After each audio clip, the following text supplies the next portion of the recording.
Good afternoon, everyone. The hour having reached 1:03 p.m.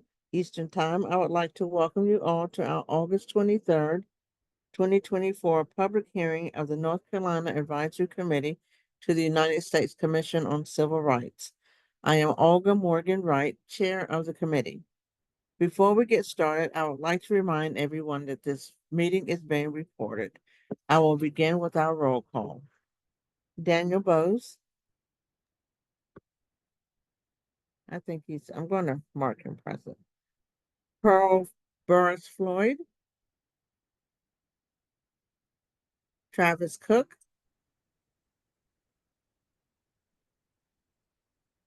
Christopher Duggan. Thank you. Marcus Gatson. Here. Thank you. Stephen Green. Present. Thank you. Jonathan Guzay. Here. Thank you. Jennifer Lechner.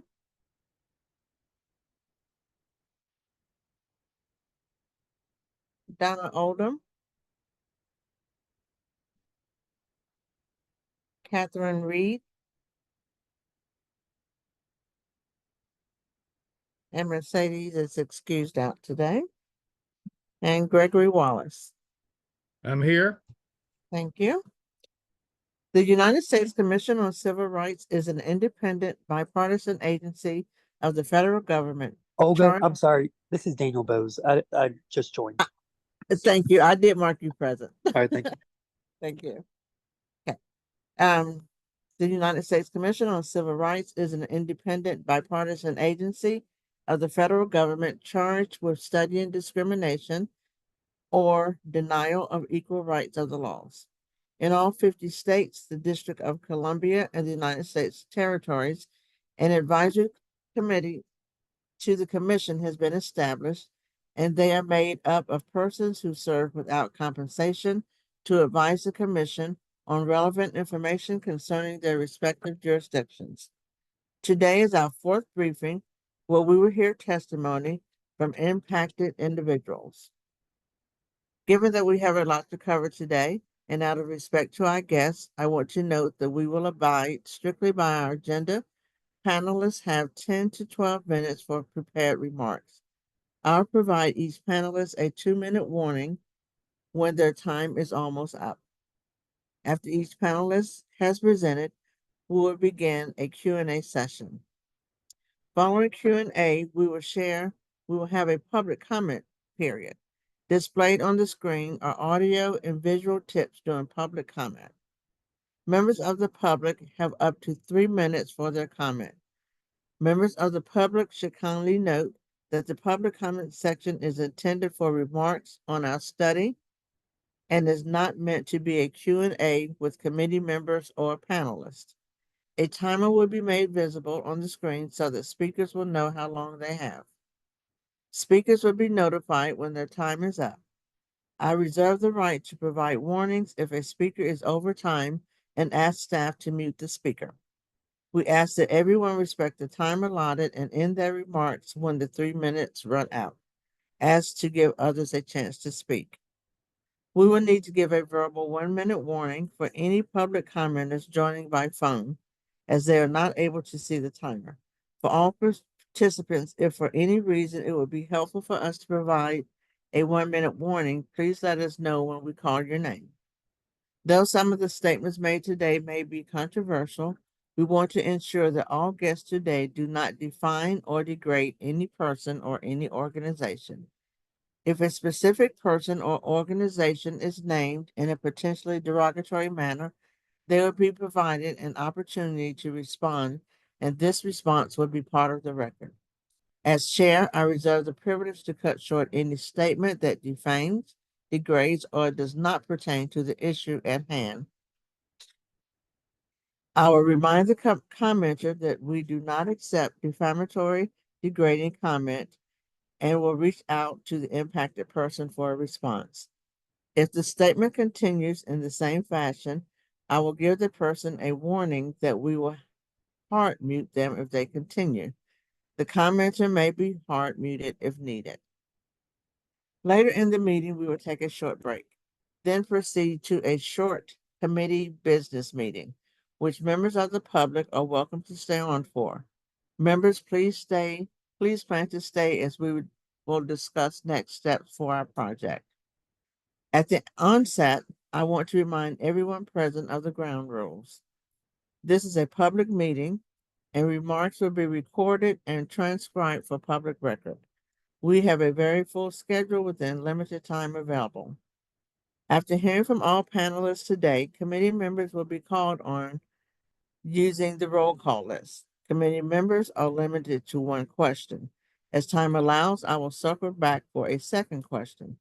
Committee members are asked, sorry, I lost my space, will be called on. As time allows, I will circle back.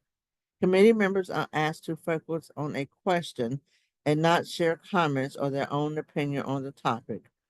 We will have time to debrief today during our business committee meeting, following with the conclusion of the panel discussion. To the extent possible, please direct your question to one panelist. At the second round of questioning, committee members are asked to use the raised hand function in Zoom to express their interest to ask a second question. I will call on committee members in the order that their hand was raised. Please note that you will have the opportunity to submit follow-up questions to panelists via staff after today's meeting. To accommodate persons who are not on the agenda but wish to make comments, we will ask for public comment towards the end of today's meeting. 3 minutes will be allowed per speaker. And again, please note this time is for comments directed to the committee only and not for a Q&A with panelists.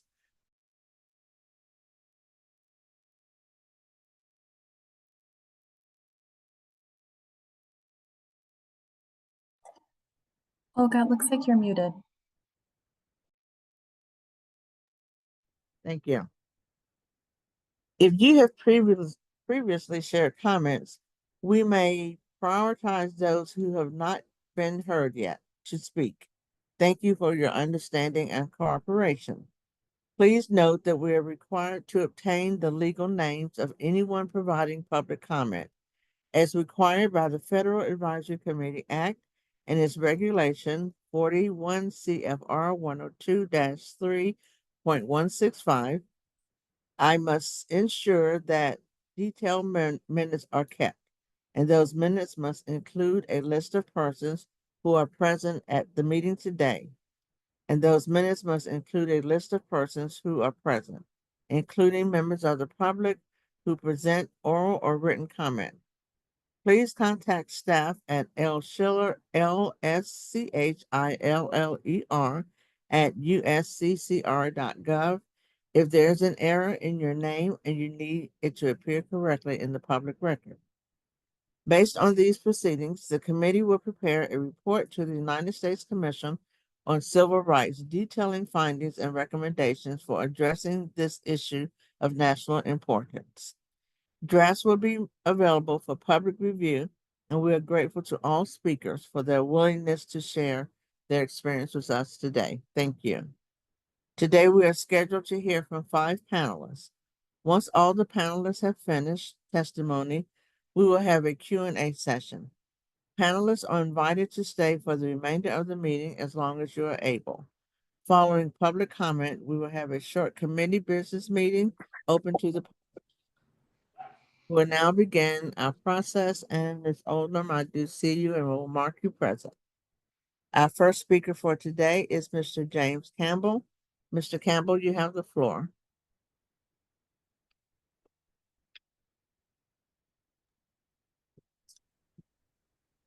Good afternoon, committee. I'd like to personally thank you all for answering the call to speak with impacted parents like my wife and myself regarding the family policing system, also known as Children Protective Service. Before I give my bio, I want everyone on this call to close their eyes and use their imagination. And Ms. Anna, if you can hold up my first slide.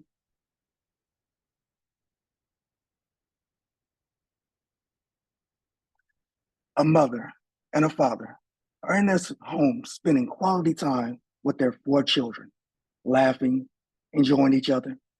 while eating a nice breakfast. You can feel the love and joy in the room. Then you hear a knock on the door, and you are confused because you weren't expecting any visitors. You look out the peephole, and you see 6 people, 4 law enforcement officers with guns on their hips, and 2 individuals with papers in their hand. You open the door, and one of the individuals says the worst words you have ever heard uttered. I'm here to take your children, and here's the paperwork to do so. Unfortunately, this experience I just described is reality for many in our state. History tells us that in 1824, the breakup of African-American families pre-emancipation was normal and legal in Southern states. What should alarm us, though, is that it's 2024. The same practice is happening today. The North Carolina Department of Health and Human Services is the new slave master, trading children for profit. Just as slavery helped build this nation's wealth, North Carolina Department of Health and Human Services is trafficking children for the monetary gain for the state of North Carolina. If you can play my first link, please.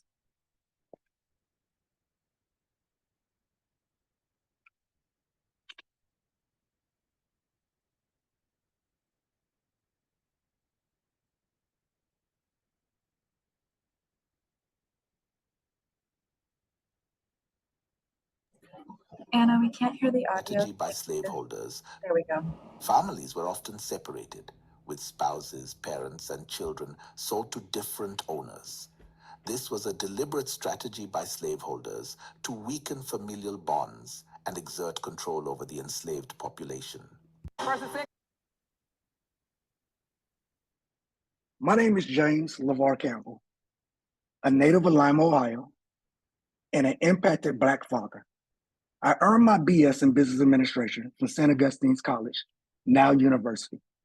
I received my MBA from Campbell University. I work for the city of Charlotte, which is a governmental municipality.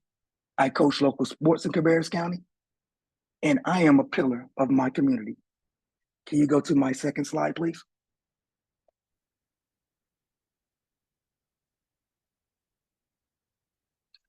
Out of everything that I just mentioned, the titles that best describe me are husband and father. My wife and I are both highly educated individuals, and we moved to Cabarrus County for the betterment of our children. Or in the words of my wife, who is from Oklahoma, it has that country vibe that's not too far from the big city. Not to mention, we are a blended family, just like the Adam Sandler movie. I'm a bonus dad to 2 daughters, ages 25 and 10, along with an 18-year-old son. I have a 9-year-old son, and my wife and I have 2 little boys, ages 6 and 5. Most recently, and if you can go to my last slide, I'm sorry, second to last slide. Back one, please. One more. There we go. Most recently, I've also been thrust in the spotlight as an activist with families impacted by the family policing system here who lived in Cabarrus County. I would like to show a clip of a county commissioner meeting from April of this year where I spoke out about my children being taken. If you can play my second video, please.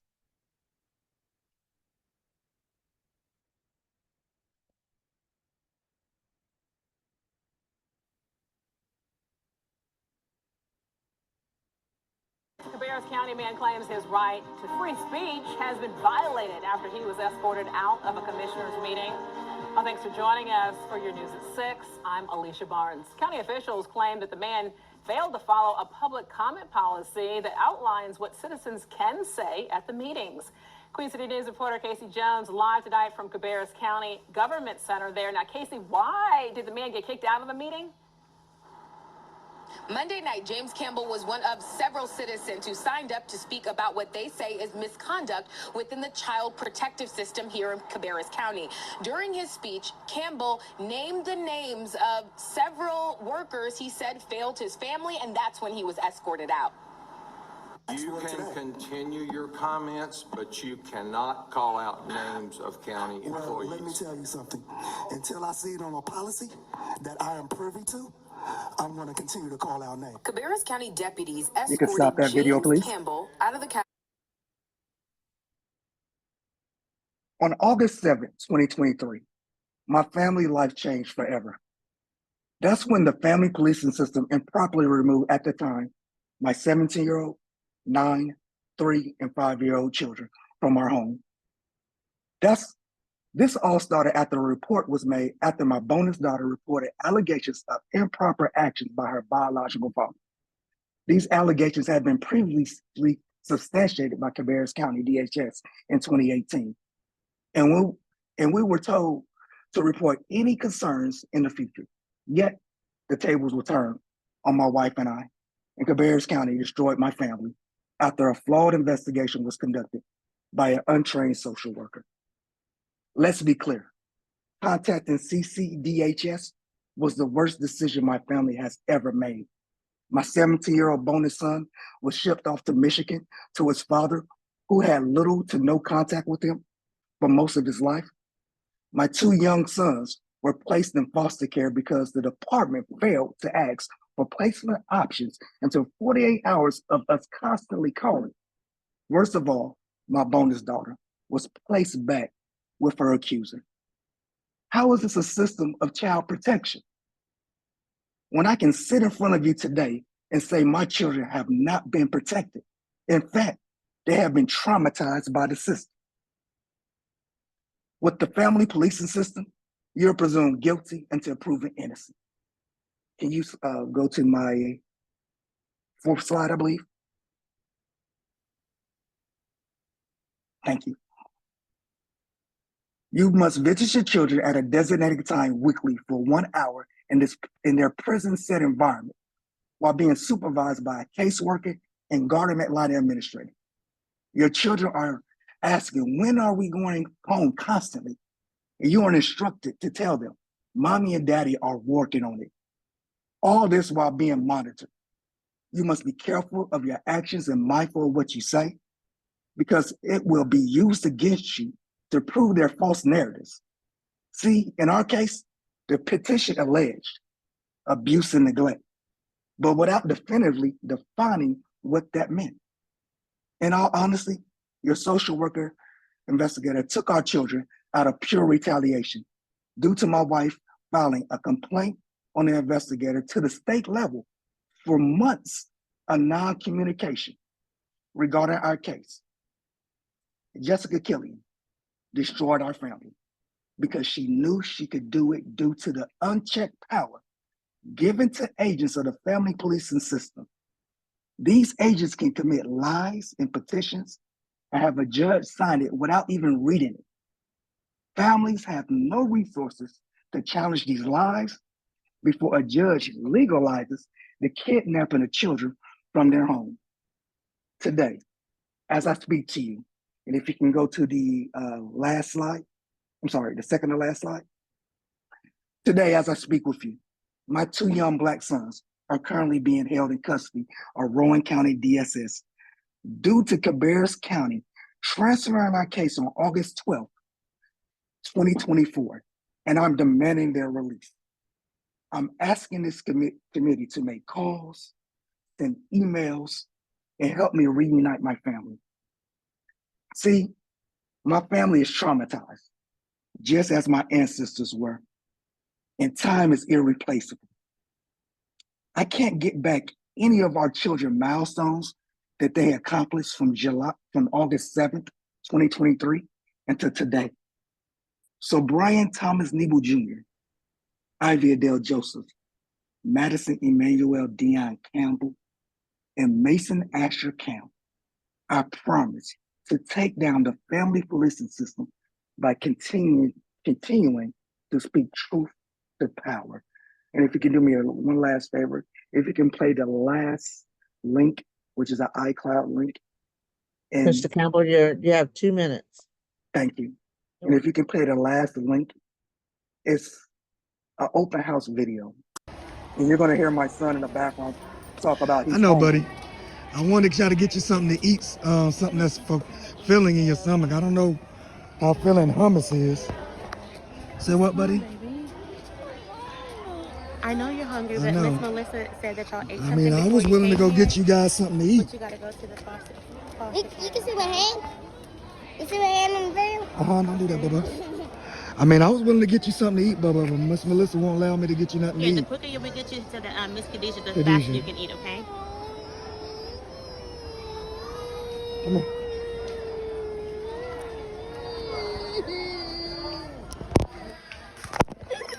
You can stop the video. So I asked this committee again. These are the people that are supervising our children who are causing more harm than good. Thank you.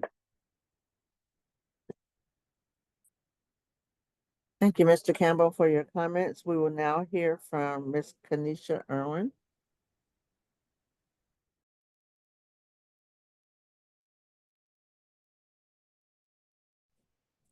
Hello, and thank you for the opportunity to give my experience how the CPS system has impacted my family.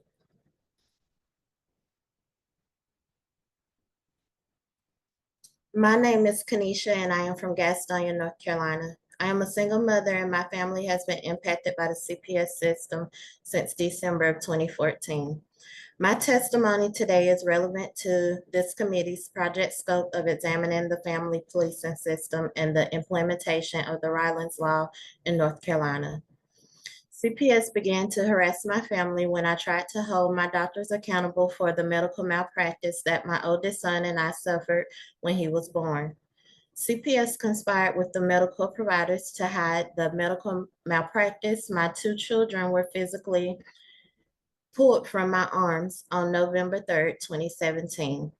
My oldest son was 3 years old and my youngest son was 7 months old. My children have been in foster care for almost 7 years.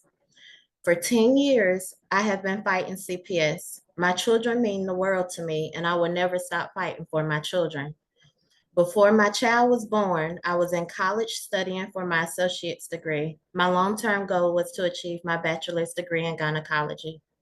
When my eldest son was born in 2014, we both suffered injuries from the labor and birth as a result of medical malpractice and negligence. I filed civil complaints against the medical providers who caused these injuries. The medical providers retaliated against me by making reports to CPS, who then threatened to take my child away from me in 2014. CPS accused me of being negligent because I was preparing to leave my life in North Carolina to move to Texas so my son could get the medical care he needed. Next slide, please. My son's medical records state that CPS involvement during that time was unfortunate because it prevented my son from getting the treatment he needed. Between 2014 and 2017, CPS repeatedly accused me of being mentally unstable because I was fighting for my son's medical care. At the same time, CPS falsely accused me of neglecting my son's medical care. Next slide, please. By 2017, I reported a mold problem in my apartment to the leasing office, and they refused to repair the severe mold damages in our home. CPS conspired with the leasing office, and instead of helping me address the mold issues or find another place to live, CPS petition states that they were concerned about the safety of our home and assumed that I was mentally ill when I complained about the mold.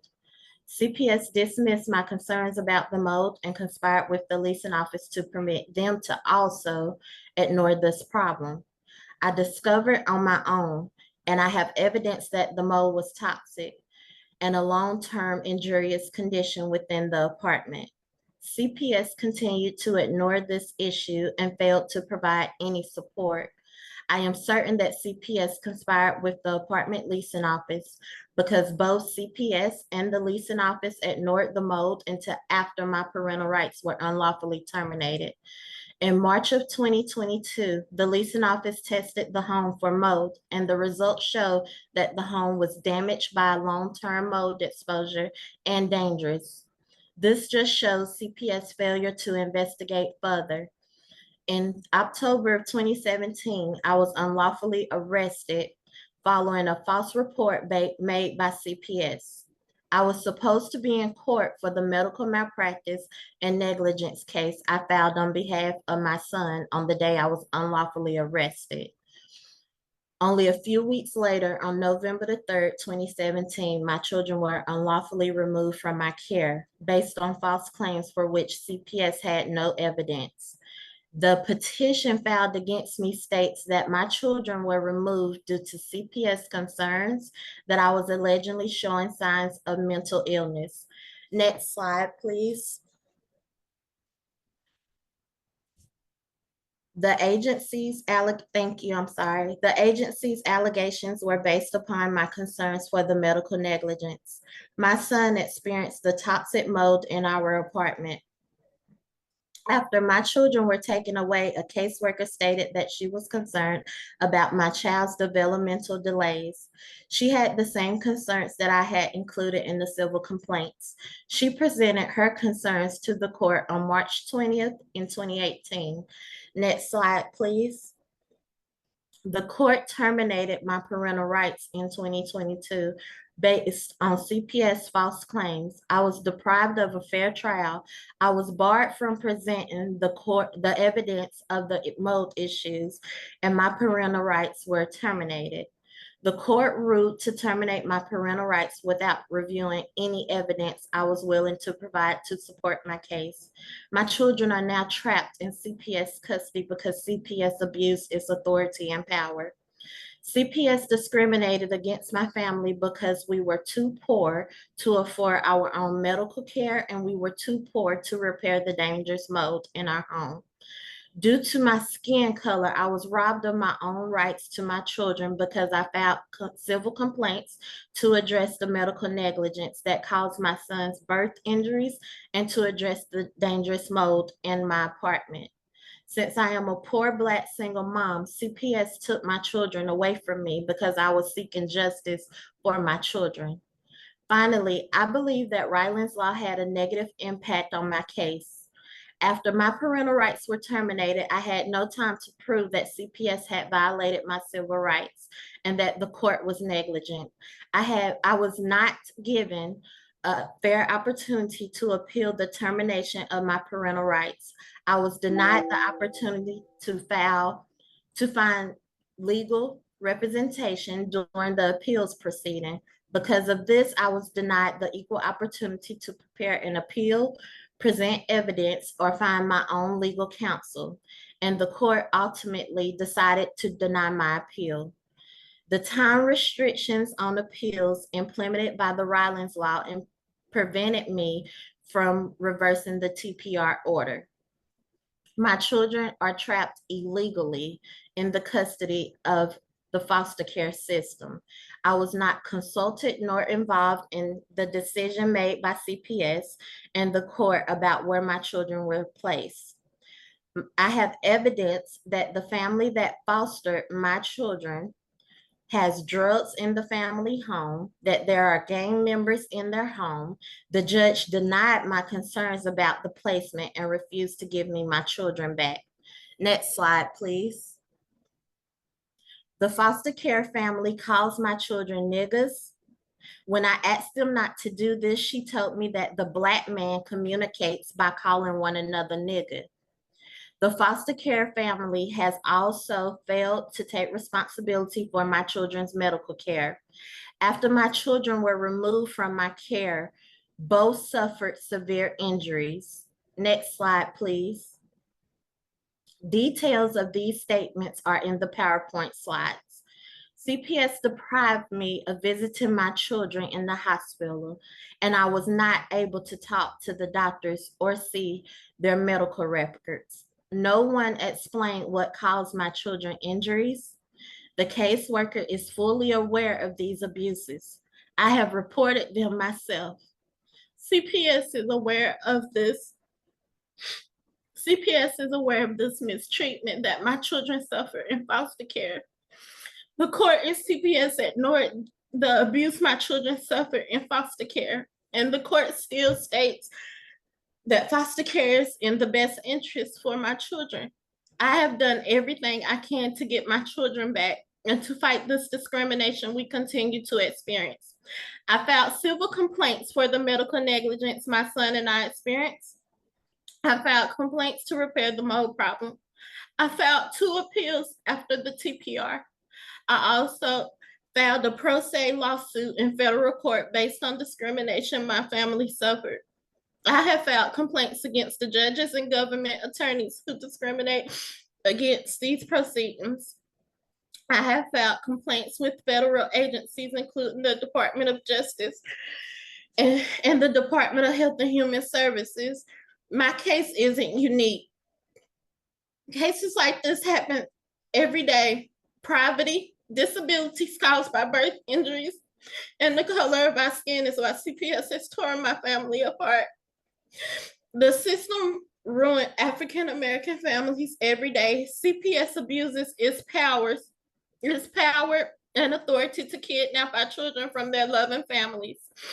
The committee should investigate these cases and take actions immediately. CPS removed these children and the court support the removals based on the agency's assumptions about their families and not based on factual findings. Ms. Erwin, you have 2 minutes. Thank you. Welcome. These children should be returned to their loving families. The unlawful actions are federal crimes under the color of law. And the proper authorities need to take actions against these illegal kidnappings and protect the youth of our country. Our children need to be released from the family policing system now.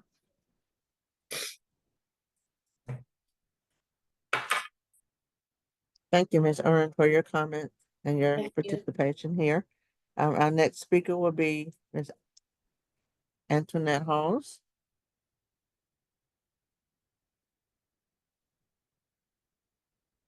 You're still on mute.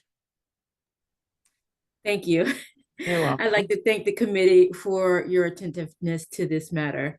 I'm introducing myself as Antoinette Hawes. And of course, the first slide, please. These are my sons. I have my oldest son, Cameron. The one who's in the middle is Henri, and the baby is Cohen Samuel. And of course, this is our holiday picture that was taken.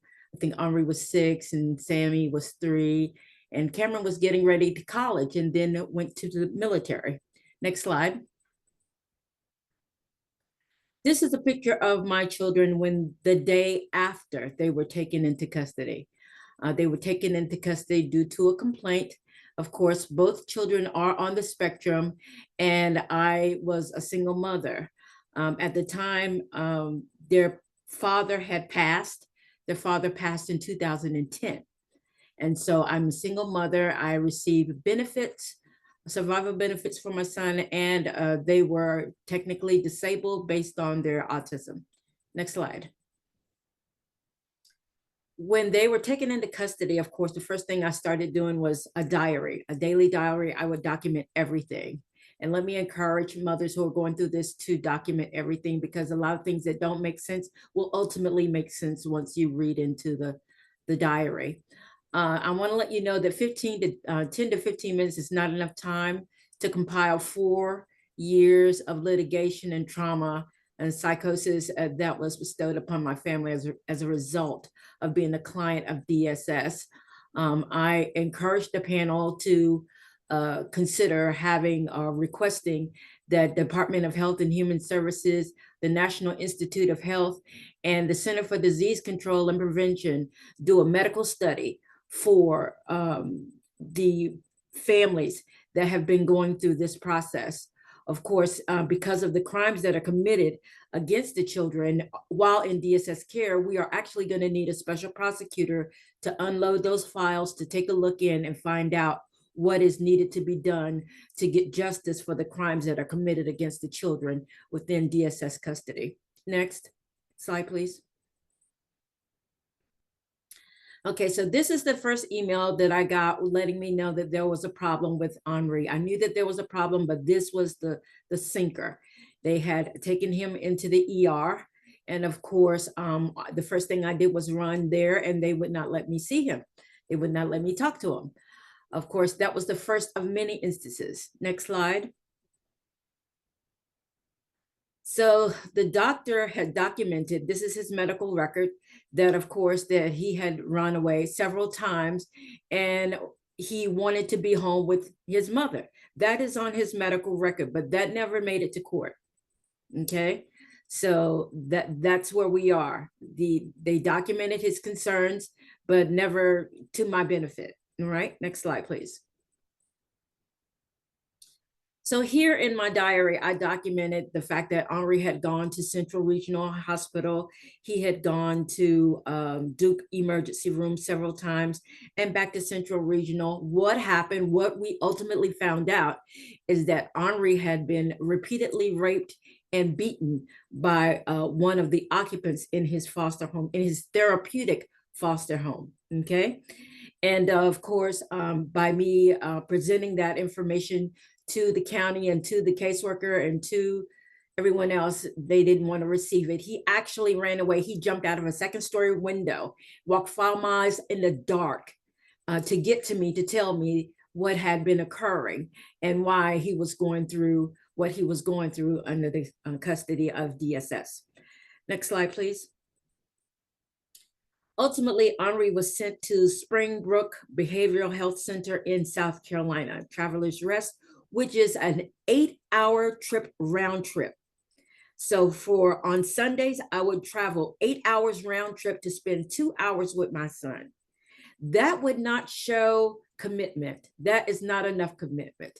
Well, maybe it is, because what they ended up doing is terminating my visit, saying that I was too much of a disruptance at the facility. And basically what it turned out to be is that the facility decided they were not going to provide the supervision needed or required by the court order. They could not facilitate it. They needed to have a caseworker from Durham or some other agency to come supervise. And of course, because they never authorized a caseworker, my visits were terminated. And so I had to leave him there at Springbrook. Next slide, please. And as a result of the report that Henri provided to me, I did report it to the Durham Police Department. I reported it to the Durham County Sheriff's Department after the police department said that the incident occurred in the county. So I have 2 agencies that I have documented my concerns and the experiences and the detail that I was given about the incident. But of course, their job at that point was to investigate, and that investigation never occurred. And next slide, please. So I want you to look at this picture. This is the picture of Henri in 2016 when he was advertised for adoption for US kids. And of course, he is 16 years old in that picture. Next slide. Okay, so this is a picture of Henri when I actually located him. I located him by accident. And I drove to Scotland County, which is 100 miles from me. And I rode up on him on the basketball field, on the basketball court, playing basketball. I did not recognize him, but he recognized me. And he said, "Mom." And that was all I needed to hear. He recognized me. Next slide, please. After several years of wrangling with DSS, whether or not he was adopted, whether or not he was a foster kid, whether or not he was having these issues or those issues, he finally returned home. This is his first picture home. This is his first day home, okay?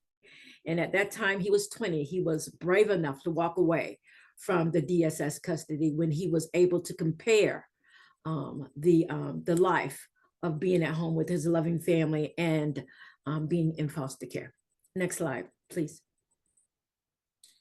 When he returned home and advised his foster family that he would not be returning, they packed up his things in garbage bags. They packed everything but the main thing that he needed, which was this medication that he needed. So he actually went 4 weeks without medication. Next slide, please. So this is the medication list. These pharmaceuticals are high octane prescriptions. Most of them require a taper down. Henri did not have the pleasure of tapering down. He went without. And so since he went without, we realized that he just never went back on those medications. Next slide, please. And this particular prescription says, don't incorporate this medication with other medications, and give you a whole list of medical issues that this one prescription could cause. And I want to let you know that he was actually on 4 to 5 medications. Next slide, please. In addition to the other 2 medications, he was on these 2 as well. And so he was medicated and he was docile, and he was more catatonic. He was obedient, and he was emerging 6 feet. So he had to be managed, and the medication was to manage him. And so that was their way. Next slide, please. So once Henri returned home, I did contact the sheriff's department and let him know that he had been home and he was ready to give his statement, and if they could send an investigator to take his statement, in which they did. They did let the investigator come and take the statement, and said that they would get back in touch with me. And of course, I'm reaching out to them, trying to figure out what's going on now. How can they move this issue? But the district attorney's office said that they weren't going to prosecute. There was not enough evidence. So basically what I did is, okay, well, refer it to the SBI or refer it to the FBI, because they sent him out of state. He should be going to the FBI. And I believe the reason that they moved him out of state was to obstruct justice. But technically, the investigators could have gone to South Carolina. They often do go state to state. But I think because of the interference and the allegations, they purposely did not do it, because they were asked not to, for the reputation of the county. Okay, next slide, please.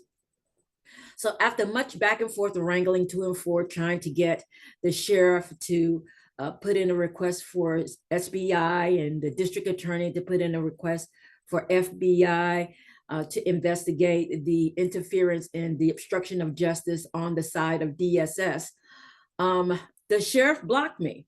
And he will tell you, if you call him today and ask him, could you please explain why you blocked Ms. Hawes? Oh, I'm an elected official. I can't block. We don't have the ability to block citizens. But don't let your lying eyes fool you. There it is right there. But the good news is, and that's at the end of the slide. Thank you so much. The good news is that he is back with me. He's doing well. He is actually in school. He is working at Amazon. He's been working at Amazon Distribution Center for 2 years. And he is doing well. He is moving into his adult life, but I still have Sam. I'm still fighting to unseal the adoption for Sam. And that has been just another beast in itself. The fact that Sam is 18 is not sufficient for DSS to contact and let him know that we are there for him. It's not sufficient. And I went to the county just this week, and they said, I have to hire an attorney to file a motion, but that does not mean that the file will be unsealed. So I'm fighting a whole other battle. Yes. You have 2 minutes left in your testimony. Okay, thank you. So I'm fighting a whole nother battle as we speak to get Sam, access to Sam, to let him know that we are an option for him. And of course, the Durham County Clerk's Office is giving us much resistance. And there is a question as to whether there is a protocol and what the protocol is. But of course, for me, I feel like the protocol is obstruction. But of course, now at this point, I have to find an attorney to get a motion submitted to request the adoption unsealed. And that is my story. Thank you very much for your time here and your remarks. Our next presenter will be Marcella Middleton. Ms. Thank you so much. My name is Marcella Middleton, and I just want to thank you all for giving me the opportunity to share. To be quite honest, I'm a little nervous because I feel like it's hard to give a perspective on this. And when you just understand that there's so much of a complexity in all of this. I spent time in foster care from the age of 2, and I aged out at 21 years old. I was in and out, so I know my family. There's 5 of us, kids, and I'm number 4. I have a lot of like horror stories in terms of my experience being in foster care, as well as like not being in foster care. And I feel like when I think about Rylan's Law, there was many a times that Rylan's Law would have been helpful for me because I went back into my home space when it just wasn't right for me. And the fact that I had to end up aging out of the foster care system and figuring things out for myself, I feel like speaks volumes to my experience. I think a lot of times the system tries to make sure that, especially when I was younger, I could feel that the system was trying to make sure that they gave my mom an opportunity. And she was struggling with 5 kids and just trying to make ends meet. And she had her own woes. And I hate like to make it seem like I'm throwing her under the bus because I do love my mom. But the reality is that she wasn't fit for us when we were kids growing up because there was a lot of drug abuse, there was domestic violence, there was abuse of us as children and just other people that were in the home. We experienced abuse from them. And so a lot of times when we were placed in foster care and then placed back, it was, of course, I think it was just to make sure that the family was together. But then we ended up back in foster care each time. Like every single time I went home, we went back and was for another issue, whether it was like, abuse or drugs or like domestic violence between her and my stepdad. And so it's just really difficult. And a lot of times my mom missed the gaps of development for us. So that was hard for her as well. But again, like those weren't things that were addressed. And when I think about Rylan's Law addressing like the time that you spend with your children, like those documented visits that you have with your children before, just to kind of make sure that, things are okay. While I definitely think that there can be more support to make sure that those visits are more thorough and more supportive of parents. Again, for me, like they would have helped me and my siblings as we were going back home and absolutely helped either my mom figure out what she needed to be able to have a more successful reunification, or like let the social worker know what needed to be known to say, hey, this may not be a safe situation right now for whatever, for whatever safety reasons. And that just didn't happen. So I feel like there was a lot of tug of war in my life, whereas like I was in and out, in and out, in and out, in and out, in and out. And, I get that it's hard to make a definite like a decision about like, oh, the kids need to be out, right? Because we've heard stories here, we're hearing stories about how difficult that is. But again, just like that back and forth and not having the thorough insight to what I needed at that time made it really difficult. My story is not unique to just me. This is the story of young people that I work with currently now who are experiencing this. And, either they're stuck in the system or when they go back, it's not thorough enough. So they're ending up back in the system because, people are not looking at the incidents that are happening. And, like I said, I don't want to make my mom look like a monster, right, by sharing the things that she went through because she had her own struggles. But those were things that impacted me and my siblings' lives very heavily, like using drugs, fighting the abuse, the way that she navigated certain situations were just not helpful towards us. And I knew that. The older I got, the more I realized that like my mom, for whatever reasons, was not investing in my future. And, a lot of times we just say like singularly thought things like, oh, let's send the kids back home and it'll be fine because they're with their families. Well, in my situation, my mom was not trying to make sure I was going to college. My mom was not trying to make sure that my development was on par based on all of the things that I went through. And if I would have stayed with her, I know for a fact that I would have just been another statistic that everybody can look at and just be like, just laugh me or judge me into a dark hole. And I don't think that's fair. I don't think that's fair for any of the young people that I work with and I serve, to have to deal with that. Because the older you get, the less empathy people have for you. They are not if you're falling behind on certain things, people are not going to say, hey, let me know if you were in foster care. I can give you a, hand up with this light bill. It's like, no, like they're going to be like, you need to pay this light bill. Like, I don't care what you went through. You need to pay this light bill. So there's a lot less empathy for us. And being in foster care gave me the opportunity to go to college, get my degree. I had a leg up in life so that now I'm functioning in life in a way that I feel like is reflective of me and what I deserve and what now my kids deserve. And it's all because people gave me a chance. It's social services giving me a chance. It wasn't the perfect situation. I had a lot of really rough experiences in foster care, but still, like being at home, it's like being in vain, at home, because again, my mom was not contributing to those things. And again, I am one of many young people across this state who don't have parents who are putting us first and prioritizing us and thinking about us outside of whatever it is that they're doing that's causing unsafe experiences. Because people don't just take, my experience in being a social worker now too, you can't just be taking people's kids because you don't like them. I'm sure people have had those experiences. However, a lot of times, like, you can't convince a judge, hey, I just don't like this person, so I'm just going to take them. Plus it's, there's a whole bunch to that, but it's difficult. So I think what's important here that I just want to be clear about is, again, not to throw my mom under the bus, but just be real about my experience and the experience of many young people who are in the system and how vulnerable we are. And so those who are, over us, it's important for you all, as you're making decisions in terms of policy or even just practices, that as it pertains to young people, thinking about all the other young people who don't have the parents who are in the spaces that they need to be and doing the things that they need to be doing for us, and how we continue to go back into those spaces and we're experiencing the same things that we were taken for in the first place, that were unsafe, whether they were neglectful behaviors, abusive behaviors, or whatever those things were, what we were being exposed to.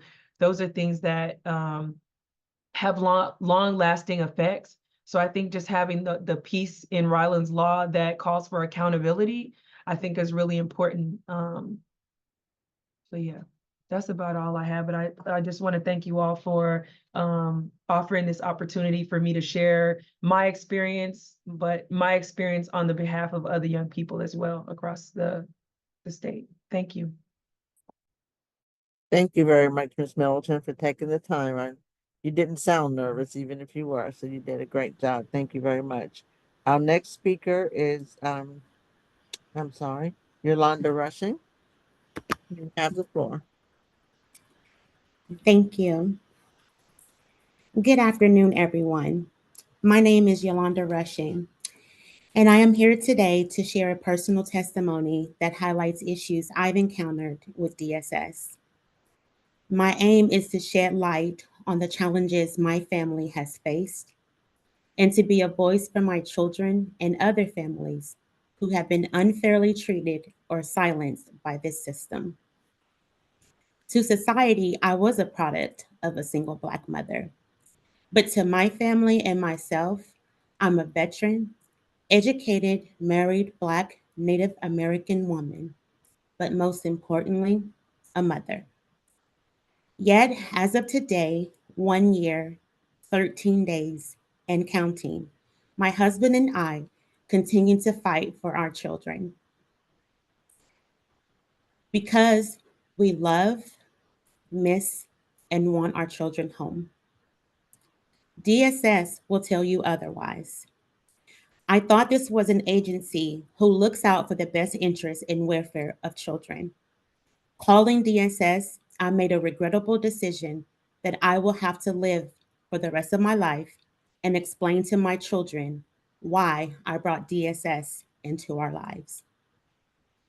At my home, my family comes together, eats together, laugh, share stories, ask each other how everyone's day is going, sets the table together, play our favorite games like I Spy and made up games where we toss up a letter and spill out as many words as we can. These are the stories my home can tell, the life lessons, the values and morals learned and instilled in our home. I did what the law mandated me to do, to report. But I soon realized it was unwanted welcome for DSS to be in my home. What I'm about to testify to relates to real life situation, Jonathan Gouze. Please don't take my testimony lightly. It takes courage, boldness, and strength for each of us to share our family's personal journey. To Miss Antoinette, you're right on point. It is a lot to put in 12 minutes. I have experienced and witnessed some unimaginable things at the hands of DSS, where my family, along with other families, were silenced, shunned, retaliated against, and left alone, trapped in a system to save and mend their broken families. My reported incident took 8 months for CPS to investigate. During this time, I had private counsel, yet an ex parte hearing was held on the morning of August 7th, 2023, and by 11:47 a.m., I arrived home in time to kiss and hug my children and to tell them to remember to pray and be brave. By noon, my husband and I walked into an empty home. The judge that signed our order was not supposed to sign orders of this type because his daughter was the county's garden ad litem administrator. However, this judge signed our order, and his daughter was assigned to our case. The 7-day hearings where parents are given the opportunity to contest why the removal is not necessary is disheartening. During my second 7-day hearing, the hearing lasted no more than 7 minutes. Yet, a court report produced over 8 pages long. Garden ad litems are encouraged to advocate against continuances, yet our case was continued more than 5 times. Social workers miss our children's appointments, yet they will use that against parents as neglect. CFT meetings where families come to discuss a case plan, the agency doesn't even involve the parents with creating the goals for reunification, which is the number one goal, but quick to suggest adoption as the immediate alternative. Nor do they inform you to bring your family and community support network to advocate on your behalf. These are things you have to learn along the way. Parents are not informed of their rights during this process. They are prematurely stripped of their rights the day the children are removed. DSS believes they can make all the decisions regarding our children prior to adjudication on their own.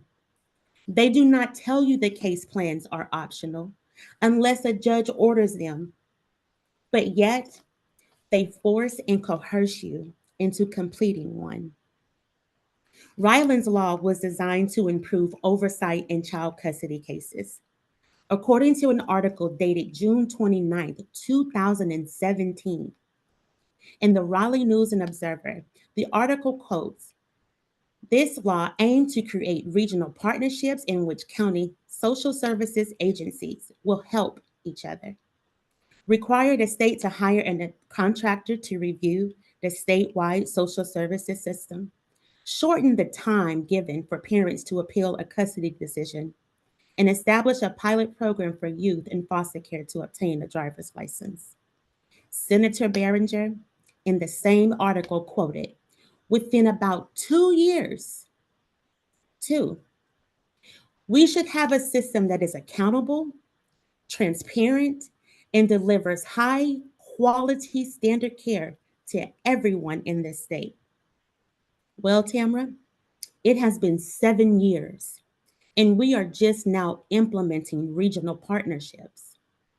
Why is my husband and I still awaiting for an order from July 8th, 2024, so that we can appeal an A&D decision? There's no need to rebut the rest. Families, for a jury to convict a criminal, the prosecutor has to present clear and convincing, overwhelming evidence, what we call a beyond reasonable doubt. However, to remove a child from a home, the agency has to present preponderance of the evidence,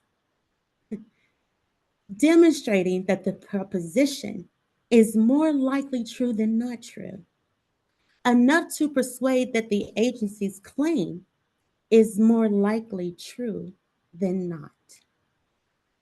Criminals have more protections than parents.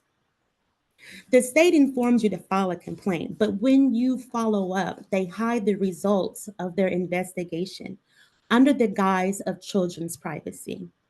If an agency is violating laws, not adhering to policies, why are taxpayers not privy to such information? How can an agency that doesn't adhere to policy invade the child's privacy?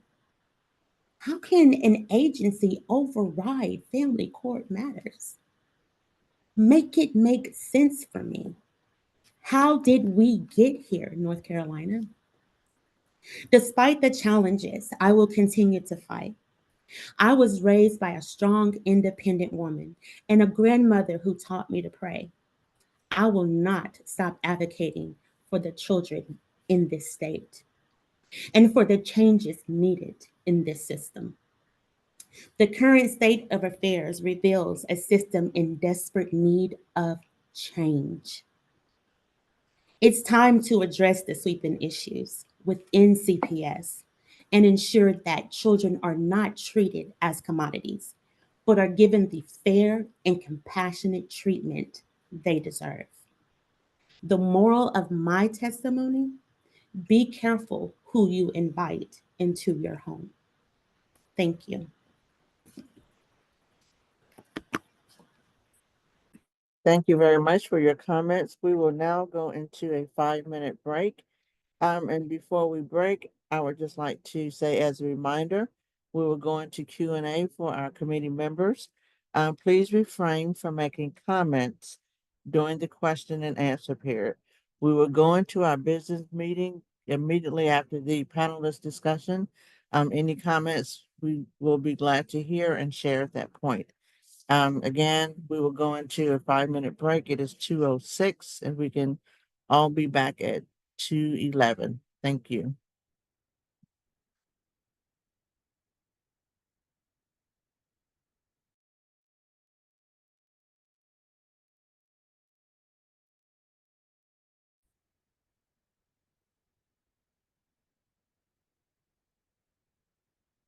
Thank you. Do we have our committee members back and ready to begin our Q&A session? I can't see everything. Yeah, so everyone's here. You're ready. Thank you. Thank you. Welcome back. We're now going into our Q&A session. I will use the roll call and invite committee members to participate. Each committee member will have the opportunity to ask one question. As time allows, I will go down the roll again in case committee members have follow-up questions. I ask members to keep your questions brief to allow for sufficient response times. Please focus on questions and not statements at this time. As I previously mentioned, we will have time to debrief testimony during our committee meeting, where comments will be more appropriate to share at that time. Members of the public will not be invited to ask questions of the panelists. And I will begin. And I have a question. Is Ms. Middleton still on the line? Yes.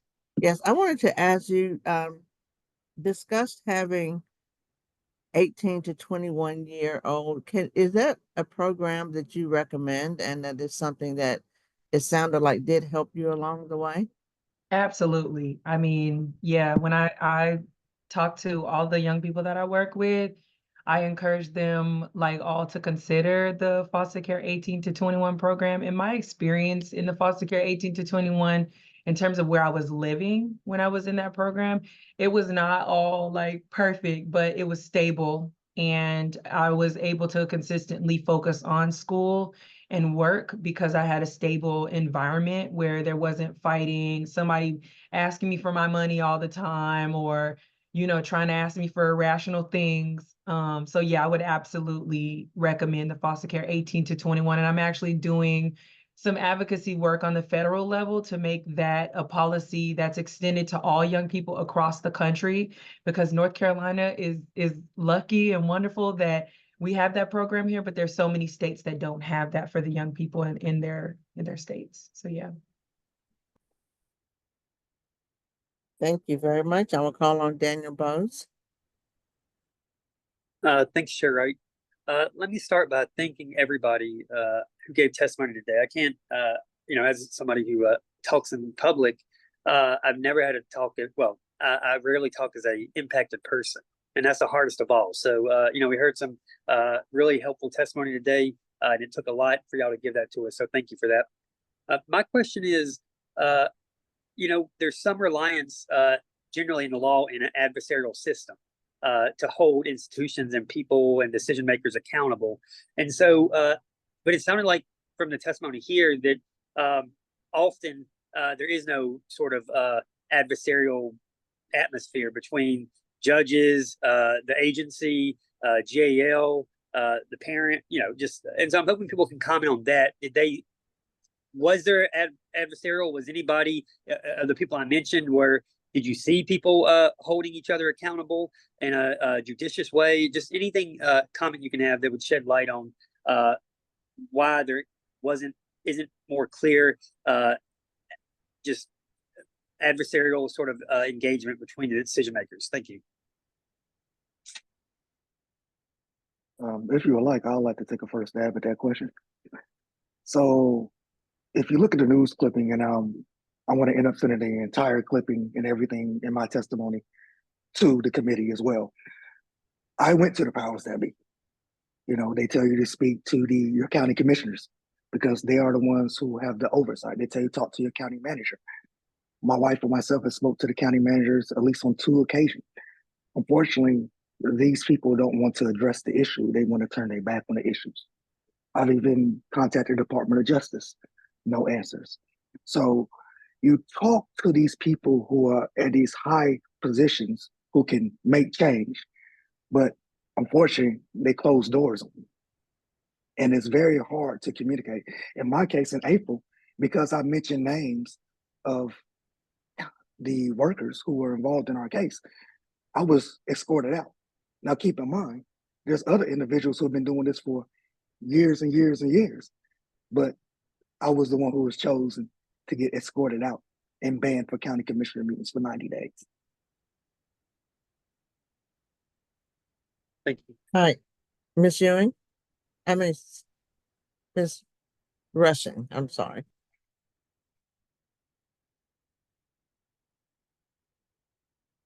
Ms. Middleton? Eulonda, you're muted. Oh, I apologize. I was letting Ms. Hawes go, but I will answer that question for you, Daniel. It's not adversarial, amongst the judges and attorneys. They go to lunch together. They meet afterwards. Court hearings and court sessions to talk about these cases is not a secret. But yet, and still, you're not going to find one that's willing to step up and speak up and say, this is wrong. This is what we're doing wrong. And then what you have is a family trying to advocate for their children in this web of you have to go here to file a complaint. You got to go to DSS to file a complaint. And then you got to try to go to the county managers. Well, guess what? The DSS is contracted by the county commissioners and the county manager. They were supposed to work together. Then you have the judges. Again, you're allowing parents to fight for their children in the best interest of their child, all on the basis of an agency and in the county level, because the state doesn't want the accountability. The judges do not want the accountability. And that is sad because we are talking about children. Thank you. If I may, Yes, please.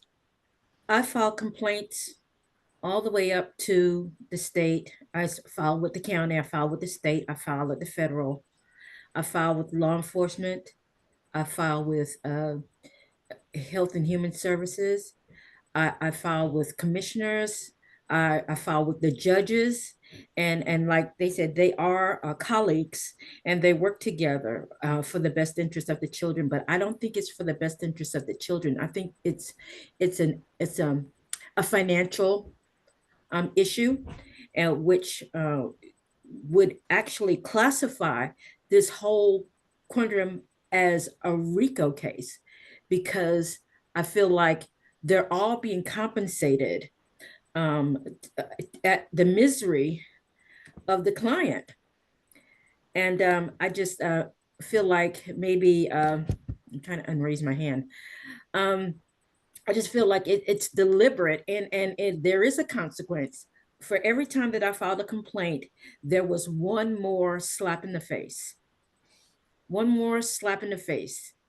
And every time I reached out and connected, I actually had some SBI investigators actually show up at DSS in the lobby. They came at my visit, but they came and one of them recognized me and knew my partner, my children's father, who had passed, was a community corrections officer, and he knew us.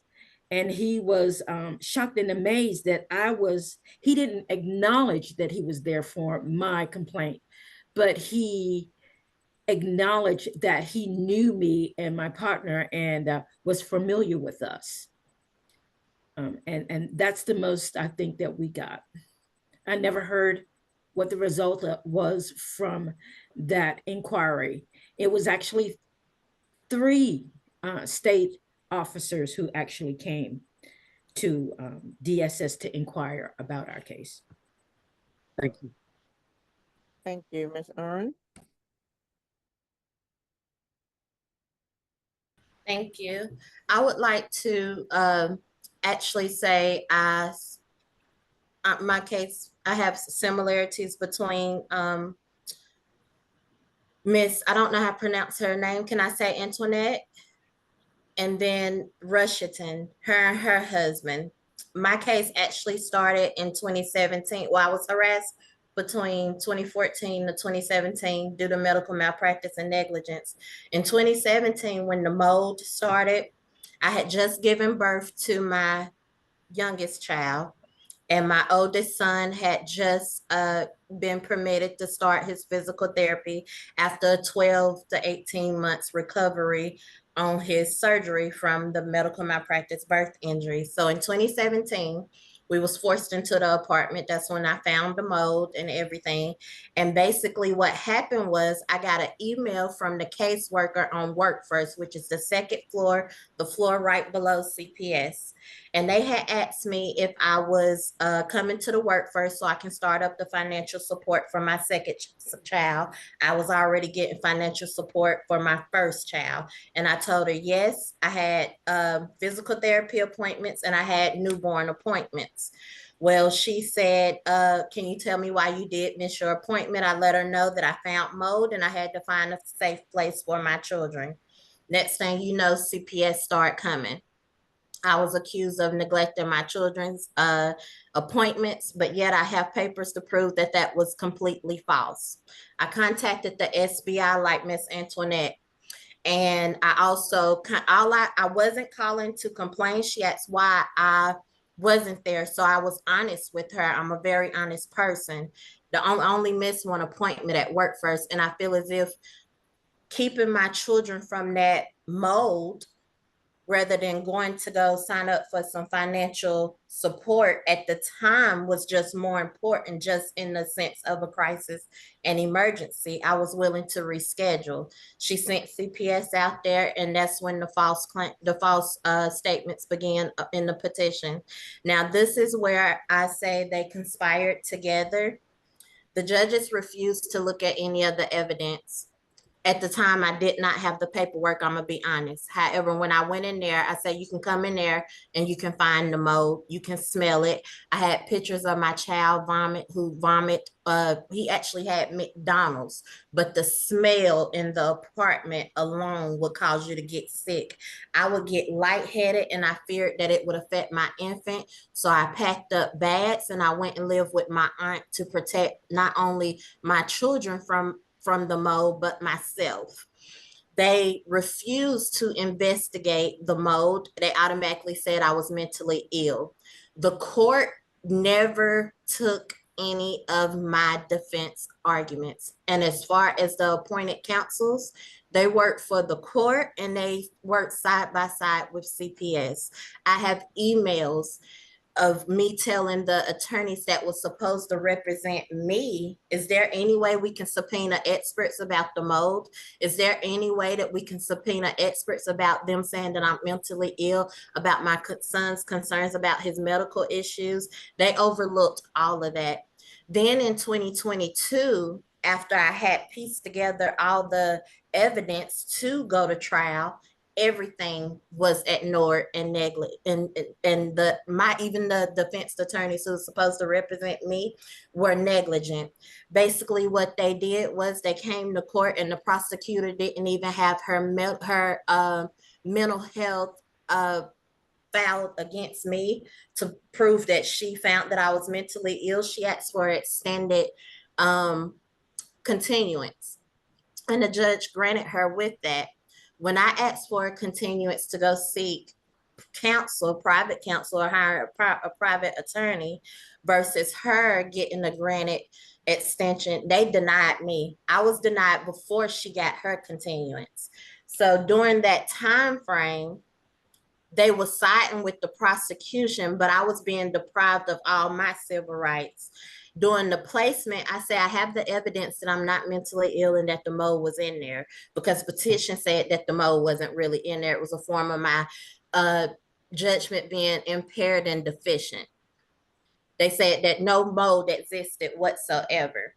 The court agreed with CPS, and my counsels did not protect my civil rights whatsoever. Furthermore, they did not protect my children. My children are in the system based on false claims, and I was denied any type of equal opportunity to provide the evidence to prove my innocence. To this day, no judge looked at it, including the evidence that I just posted in the slides with the text messages. She wouldn't even look at the evidence of the text messages of them calling my son niggas and refusing and neglecting my son's medical care. Not to mention the caseworker was included in those text messages for their protection. I'm sorry. I did block that out to protect their personal information.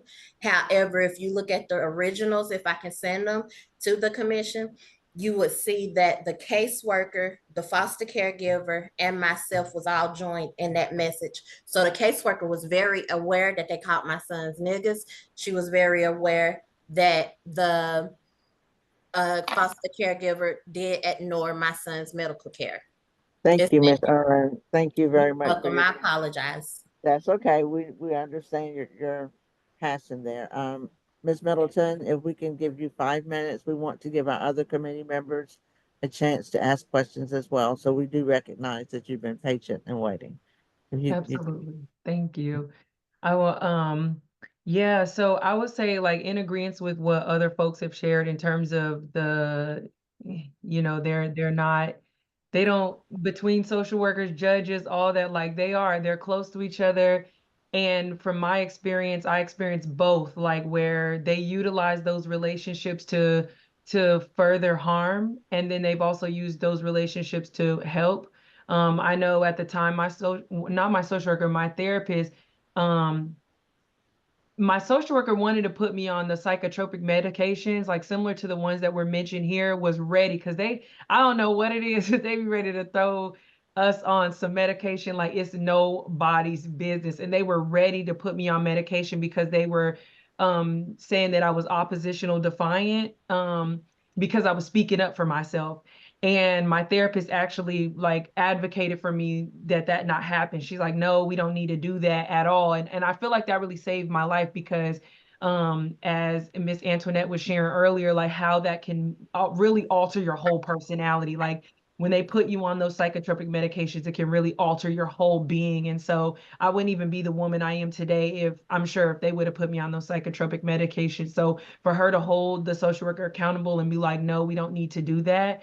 Those things do happen. But again, and I say that because there are people few and far between in the system that are accountable and will hold somebody's feet to the fire if they are, their friend or whoever within the work space.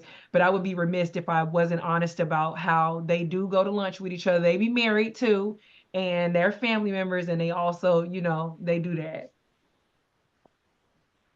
Thank you. Thank you very much. I will now call on Christopher Duggan for any questions you may have. Okay, thank you, Chair. I first want to thank everybody who gave presentations today. It truly is heartbreaking to hear your stories. Mr. Campbell, to see your son crying because he was hungry was truly heartbreaking. Miss Middleton, if I could ask, because you are inside, right? Inside the system. So one of the things that we are charged with is to determine, is there a treatment of the minorities within the system different from others? For instance, did you ever experience, and we heard, some of the stories about how from the others, but what have you experienced with the treatment of minorities within the system versus others? Yeah, that's a good question. What they're saying is 100% facts. Like even as a young person, I remember being in this professional development like course. And the way that the lady was explaining to us what was professional was, as I'm sitting here listening to her name things, she was naming everything about my Blackness and all the other young people's Blackness as no-nos in the professional realm. So like our whole identity was shattered right there in that moment. And if you can imagine, like, being a young person vulnerable, and especially being young and trying to figure out like who you are, you're not with your family, so you don't have a direct reflection of yourself in your household, you're with strangers. And so that's already confusing enough. And then to go in a space where they're trying to, I guess, train you up so that you can be successful in their eyes. And they're just like denoting everything that's naturally about you as being wrong. And even within, like, you can tell some of the kids that people are mostly want to like ride with. Like I know for me, for instance, the first social worker that I had, she was scared of me. I mean, y'all hear my voice. It projects, baby. And so I think she felt like intimidated by that. So she wanted to ride with another social worker with me because she was scared of me. Like, and she clearly said that. And, like I went to this group home, and this is like, as I'm working with young people, I went to this group home, and it was two young Black girls. One young girl was a dark-skinned Black girl, and the other young girl was like me. She was a light-skinned Black girl. The light-skinned Black girl was more, hanging around like the white kids, because it was a majority white kids. It's like all the way in the mountains where it's like not a high. I think it was like 1% of Black people in this county. And so the light-skinned Black girl, she was like hanging out with more of the white kids and stuff like that. And then the Black girl, she was ousted. But if you look at what was going on, everybody was in there doing exactly what the Black girl does, like all that, yeah, using on her lingo and all that. Everybody was like all on her culture and everything about her, but like she was ousted as an individual person. And you see that often. And another thing the last thing that I'll note about that is too, Miss Antoinette shared a picture of her son and on the adoption website. If you even just go sit up on them websites, you can see all the young Black people that have been up there for years and years and years. And a lot of time, like, we don't get, even now, the young people I work with, like, we don't get adopted. Like, we don't get adopted out. Like, a lot of the homes that we're in, they're not like, we don't get access to other homes that other young people get, if you catch my drift. Like, it's very much specific. So, and a lot of times people don't talk about that, but even our hair care, hair was a big thing for me. I mean, I don't know, I'm crazy about this right here, because this was the only thing I could control when I was in foster care. I couldn't control nothing else, but this hair was what I could control. And when you're in the system, you know, especially if you don't have the type of hair that can just take a shampoo and a blow dryer and you can go on about your day, like, it's really difficult, you know, going into people's homes, and especially even asking, like, hey, you know, I actually need this type of hair care for myself, or hey, I need to use a do-rag because I need to cover my braids at night, or, you know, things like that. So you can see it's a stark difference in terms of treatment with children of color. And that's all colors. I'm Black, so I'm speaking from that experience. But of course, I've seen so many young people of other brown young people who have experienced that as well, especially if they're a part of Native American spaces and that's their identity. That's also a struggle as well as religion, because we live in North Carolina. It's a Bible Belt. A lot of homes are typically Christian. So I had a friend who was Muslim and she was in a home, and baby, they struck her of all of that, and she had to become, you know, Christian. So it's similar in that regard too. Thank you. Thank you very much. I will call on Marcus Gatson.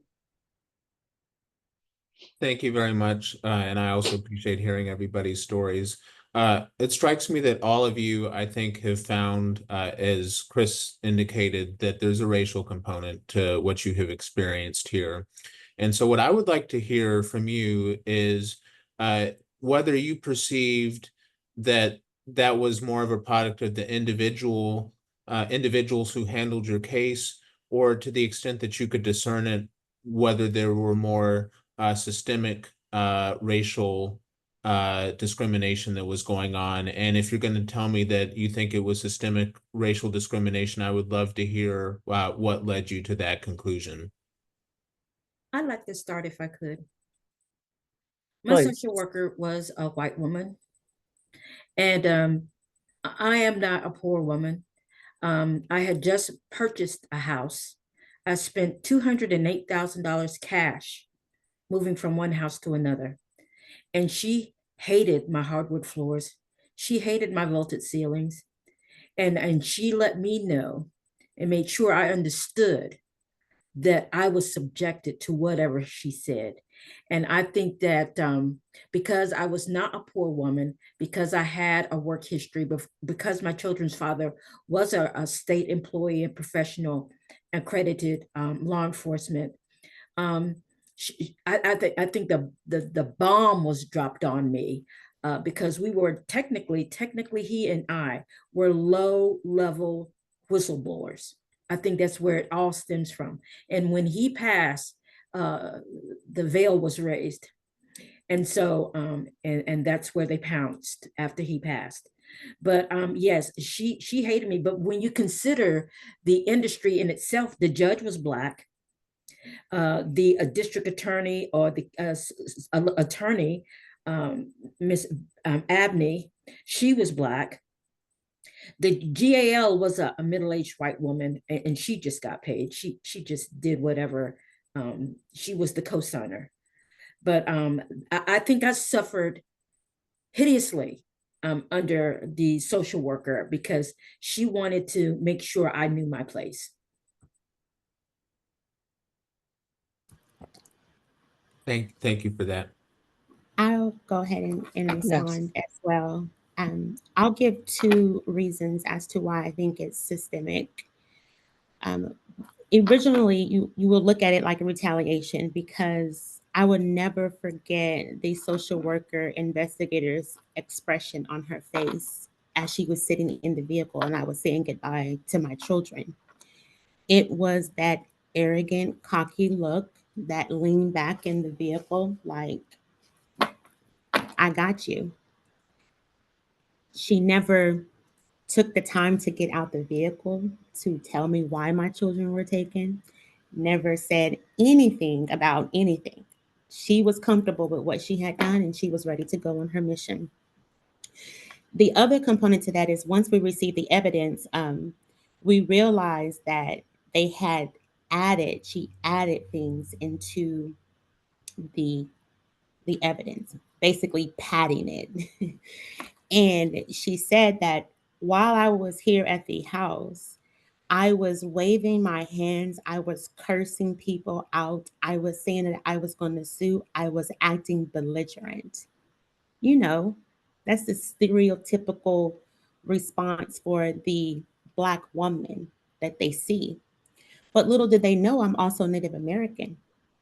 But if they followed policy and asked a question about Native American heritage, they would have known that. But even with me telling them that, it was, or them discovering that months later, it was basically prove your Native American heritage to us, like show us your culture. And it was trotted in court as if it was like, you can't be Native American. There's just no way. And if there is a way, you need to show us how you are. And so I would also say in ending, on my very first time of going to court,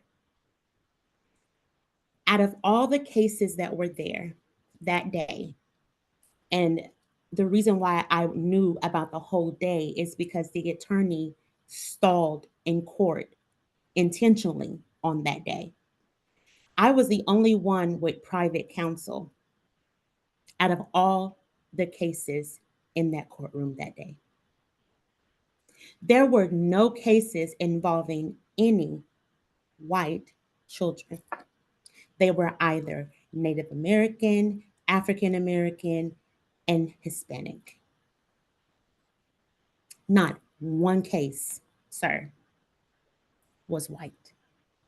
Not on my first 7-day hearing, and not on 2 other occasions when I went to court.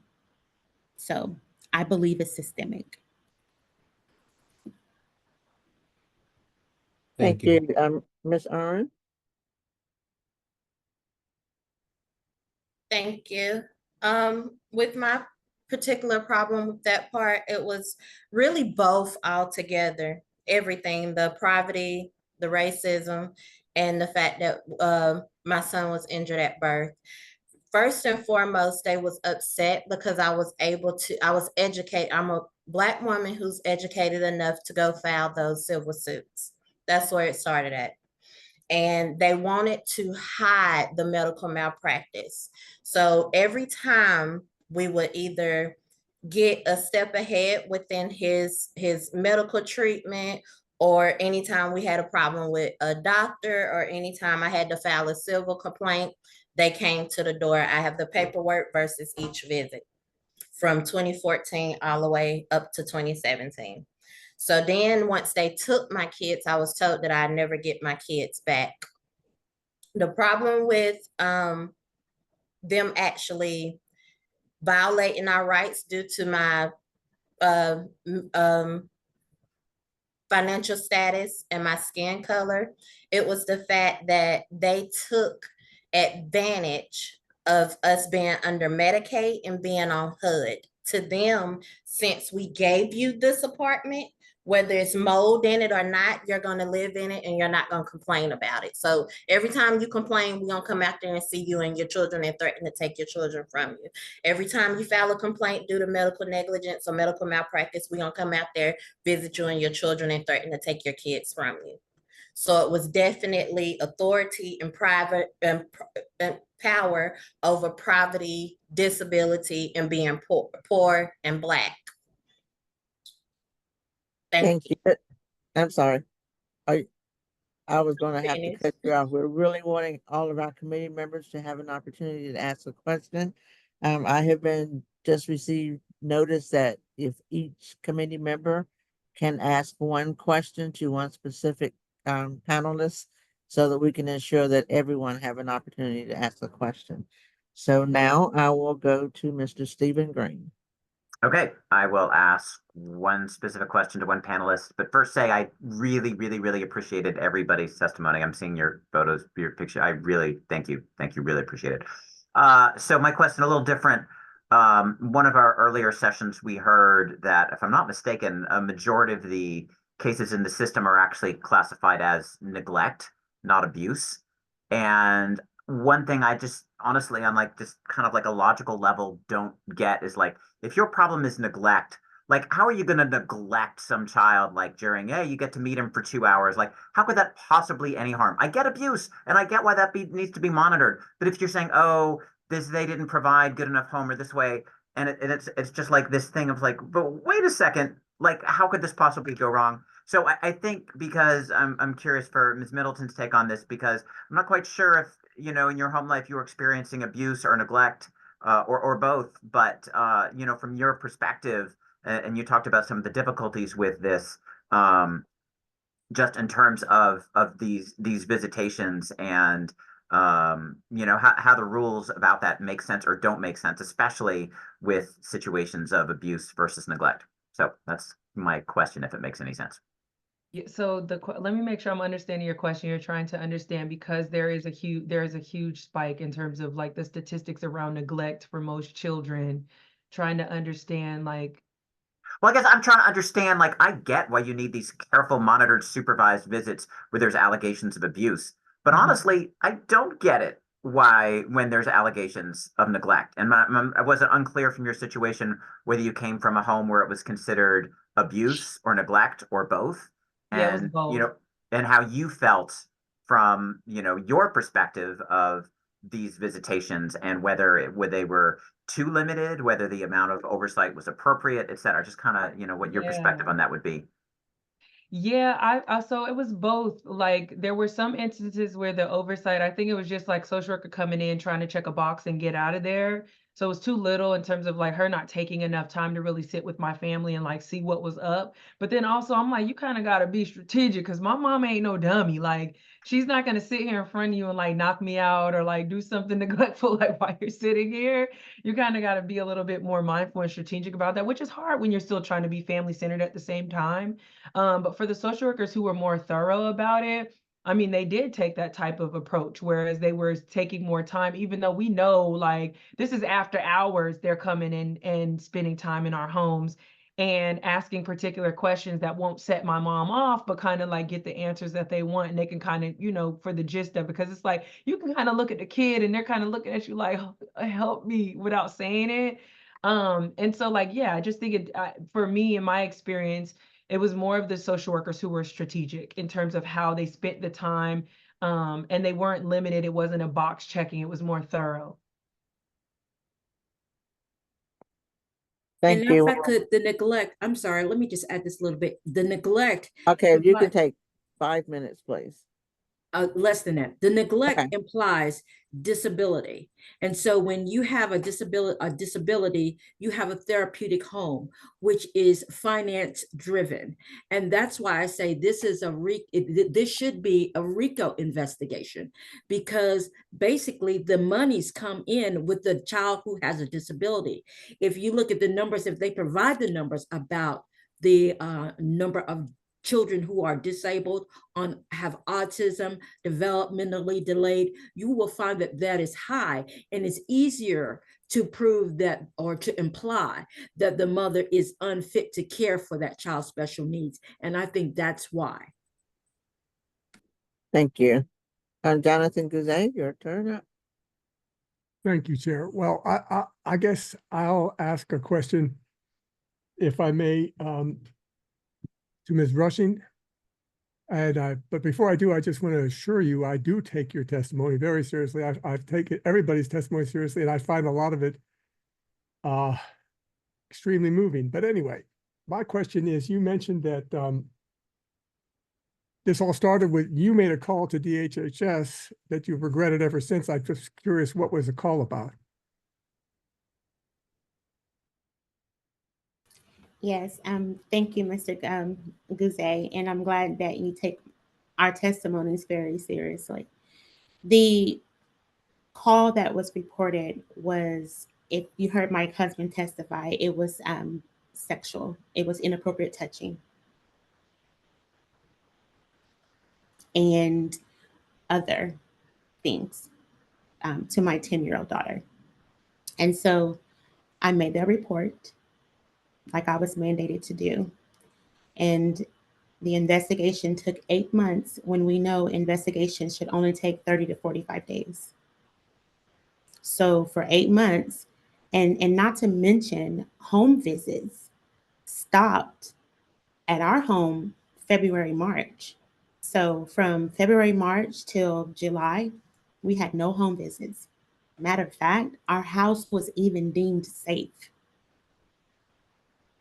But yet and still, she took it upon herself to do what she wanted to do.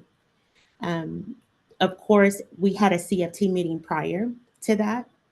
And during the CFT meeting, we were finally going to discuss the outcome of the case. And while we're on the phone, you can tell that the father appears to be inebriated. The program manager, not taking the issue seriously, is laughing on camera. And at that point, it's like, are you not taking my situation seriously? And I had already knew that there were going to be concerns because the CAC examiner had did a exam without my permission, which is another issue. But even with that psychological evaluation that was only to take place, only with that one thing, they still did besides the forensic evaluation, they still went ahead and did another rape kit. And one thing I learned is that, one, it is very hard to find any evidence when it comes to children that are sexually abused. Cases are at 0.02% where you're going to have a rape kit that will show evidence. Two, children, especially girls, heal faster than women do. Their bodies are just younger. So three, if an examiner is taking my daughter to do an exam and not telling me, like I said, that's another issue. But I'm following medical advice. If I don't do what the medical doctors tell me to do or the police officer suggests that I do, then I will be in court for delaying the report, which is what they tried to argue. And then go back and argue that I reported it too much. One incident was reported in 2018 that was substantiated that I did not even learn about until 2023. And I'll end there because it's a lot to it, Mr. Guzay. Thank you. Donna Oldham, you're up next. Thank you, Madam Chair.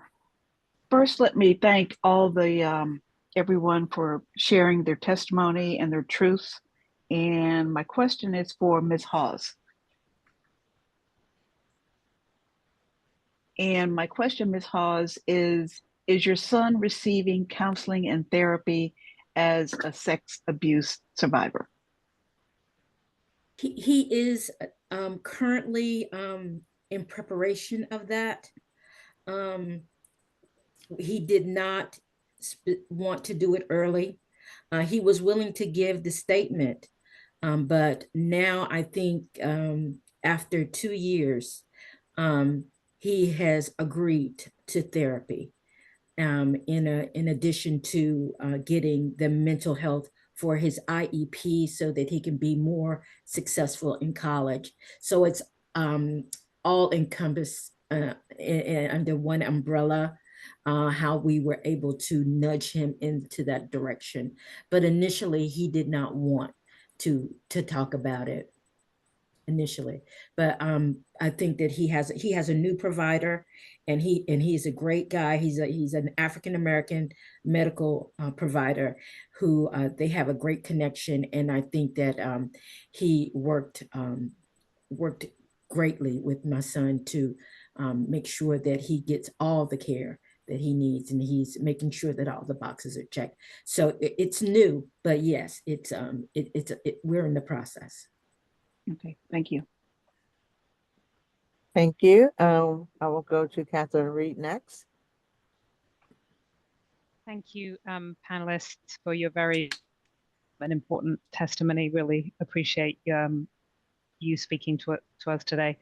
I know we have to direct it to one panelist, so I just wanted to ask maybe Mr. Campbell. When we were hearing from DHHS, Ms. Tucker Cooley, she had indicated that there was, under the new law, Rylan's law, that there had been opportunities for community engagement and for the community to impacted individuals in the community to be heard by DHHS.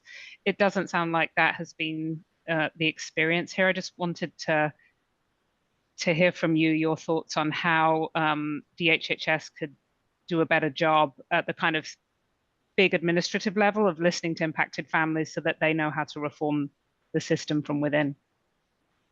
You know, that is a great and excellent question. A couple months back, actually, beginning of this year, my wife and I went to a joint planning session with the state of North Carolina, DHS. They have these every, I forgot how many years, but we were invited to come. And here's the thing.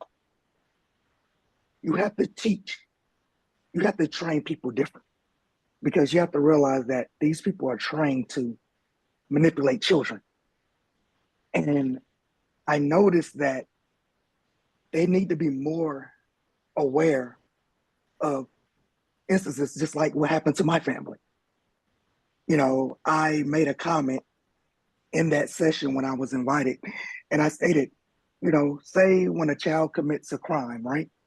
Your first thing you're supposed to do is what? Contact their parents if they're underage, because they don't want them talking to them by themselves. I mentioned that in DSS cases. I had a director from a small county here in North Carolina basically laugh off my question, and he's a director, and shun it. Oh, well, that's it with that question. So there needs to be more checks and balances in place. And you don't have that with 100 counties. I mean, we have 100 counties in North Carolina. The biggest state of California does not even have 100 counties. You know, you heard the director speak last week that they're divided into 7 regions. And then she wants to really wanted to elude all questions and try to take it back to a PowerPoint presentation that still held no accountability. The first thing that North Carolina has to do, and the director of the state of North Carolina DHS, you have to take accountability. Just like there are road police officers, there's road DSS officers. But here's the difference. The moment that a police officer kills an unarmed individual, it goes viral. But the moment that a child who we should be protecting gets taken from a home, which is legalized kidnapping, let's be clear, it gets no coverage. I literally had to get kicked out of a board meeting in April to get our story across. Because if you looked at the video, and as stated before, I'm going to send more information. But at the end of that video, you will hear that I even urged the state to come in. I met Josh Stein, our current Attorney General. Every week, I'm canvassing for Josh Stein. But every week, I'm calling his office and leaving messages saying, guess what? You still have a job to do as Attorney General. Because let me be honest with you. Your counterpart, who you're running against, has sat with people that we have sent up to Raleigh. He at least listened to what happened. I need that same accountability for you. So I hold the state of North Carolina all on trial. That is what I'm going to do. And they have to take accountability, because even last week, you still see they don't want to take accountability. And that was from the state director.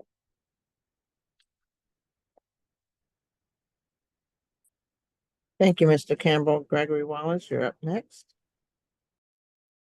Yes, I again, as everybody else has said, thank you for all of the witnesses for showing up here today and offering your testimony. I want to direct my question to Ms. Middleton. If there is one thing that you could change about the current system, what would that be? That's a hard one because there's not just one. Of course, I'm sure all y'all know that. But if I did have to just, like in this case, just cite one thing that I would change about it,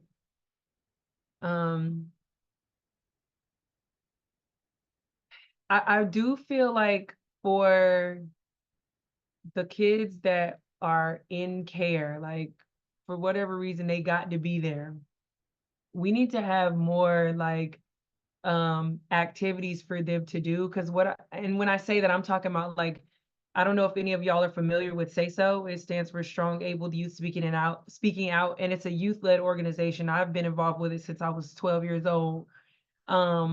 And organizations like that give young people outlet. Like when I went to Say So, I was riding horses for the first time, kayaking, canoeing, rock climbing, like just like traveling. I was doing a lot of stuff that, my foster parents didn't have time. So, I mean, keep it a stack. It's hard for regular parents to just, take our kids out sometimes. But I appreciated that organization because it gave me the out to be able to do the things that my social worker or my foster parents didn't have the time to do with me. But also gave me a space to talk to other young people about what we are going through, like whether it be in our foster home, our social worker, with our parents, whatever. It's just this safe, real space because we invest in this peer-to-peer framework in Say So. And so when I talk to these young people, if like unanimously in talking to them, like I said, I'm still involved with Say So, and I have been since I was 12. Unanimously across the board, they're alone. A lot of them are very, very deeply lonely, and they need a space. And so I just feel like there needs to be an investment, more of an investment too by the state financially into these type of programs. I mean, you have Say So, you've got other, youth spaces, and the state just really needs to start to invest in that.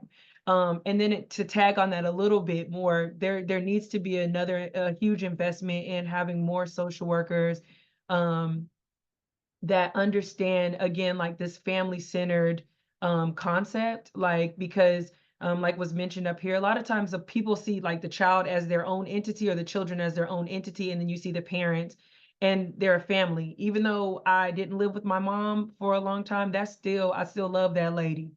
And I still consider her my family and all my siblings and all that, and my cousins and aunts and all that. And so I feel like there needs to be an investment in more like social workers being trained, which we have those resources. If you look to the Center for Family and Community Engagement, like the state financially investing in them to have more social work trainers to train social workers on how to be more family centered when they're working with families and consider the family as a unit and not as divided entities.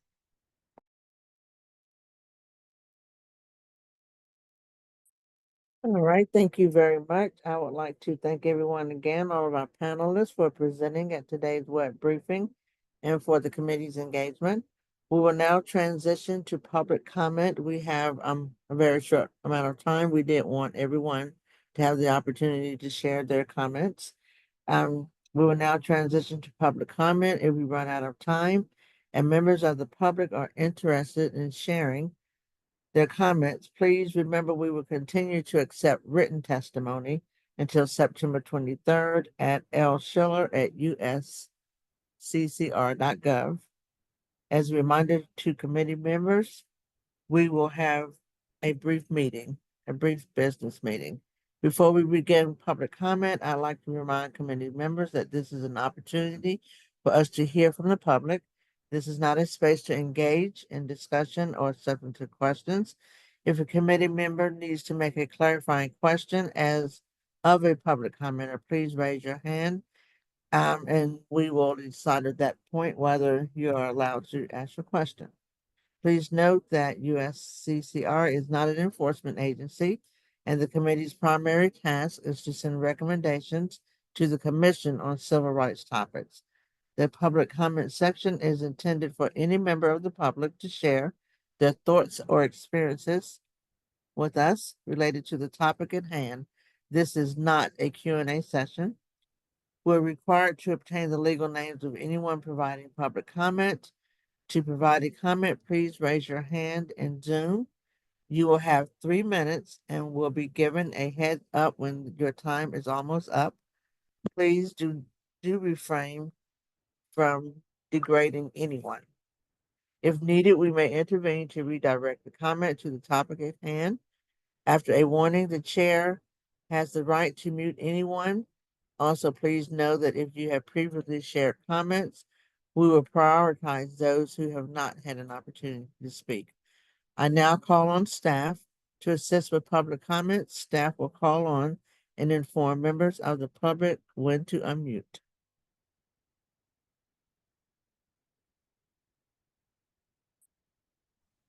Thank you, members of the public, for joining. At this time, I see that there are 2 folks who have raised their hands.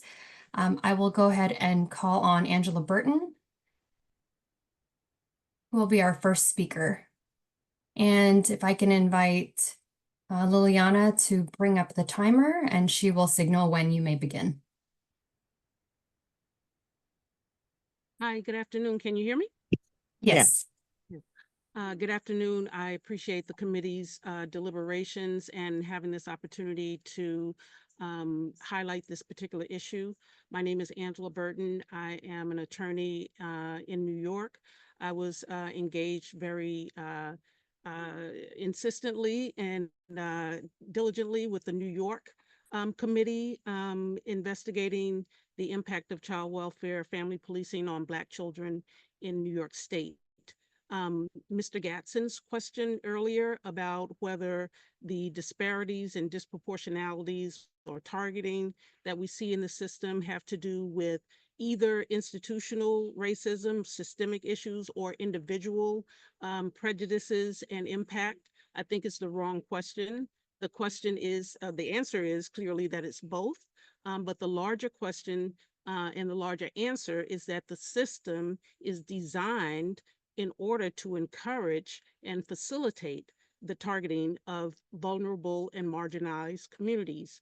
I would really encourage the committee to take a look at the report that was issued by the New York State Committee, which outlines the history of the CPS system as it is embodied and codified in federal law under the Child Abuse Prevention and Treatment Act of 1974, which is famously celebrating 50 years of impact on children and families, particularly Black families, Indigenous families, poor families, families affected by disabilities, and understanding from that larger perspective how it is that all of these various horrendous experiences are happening because there is no accountability built into the system. This system ignores the civil rights of children and families and allows unchecked abuse of discretion and power in individuals, and the system is designed that way. So I would highly encourage the committee to take a look at the New York State committee report, which has voluminous sites and references to other informations that will help you understand the larger context in which these horrendous experiences and outcomes are happening. Thank you very much for your attention and your time. Thank you. Our next speaker is Martha Grice-Haney. I'm sorry if I butchered your last name. You may begin. You actually said my last name correctly. I was just, I have actually, I'm a grandmother and a school teacher. I'm also a licensed foster caregiver. And I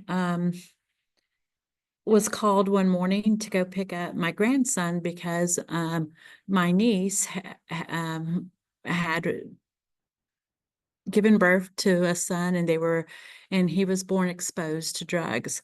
So I was up on my way to go get my grandson and got a call from another CPS worker that was actually the adoption supervisor that said that I could not go get my grandson. And I have been fighting for 4 years to try to get my grandson back. And I have been so horrified at the system because I am a good person. I have never neglected, never abused. I work with children every single day and advocate for them. And the lies that social workers and officials that work with our children are allowed to tell so that they can pad their cases is just horrendous. So I beg for the system to actually look at trying to put some sort of accountability into the system so that these lies are not allowed to persist. Also, I beg for you to look at where the money is going, because I believe that the reason why the social worker did not want to give me my child, because CPS called me and told me to go get the child. The social worker that was in charge of adoption called me and told me, no, we've already found a placement for that child. Well, what I believe she was doing is she was placing that child with a family to adopt that child. And she told me on the phone, because I told her I'm going up there to go get my grandchild. And she said, if I put that grandchild with you, I'm not going to give you any money. And later on, I found out that if you put children with their biological family members, DSS does not get money for that child. They get money when they're placed with licensed foster care providers.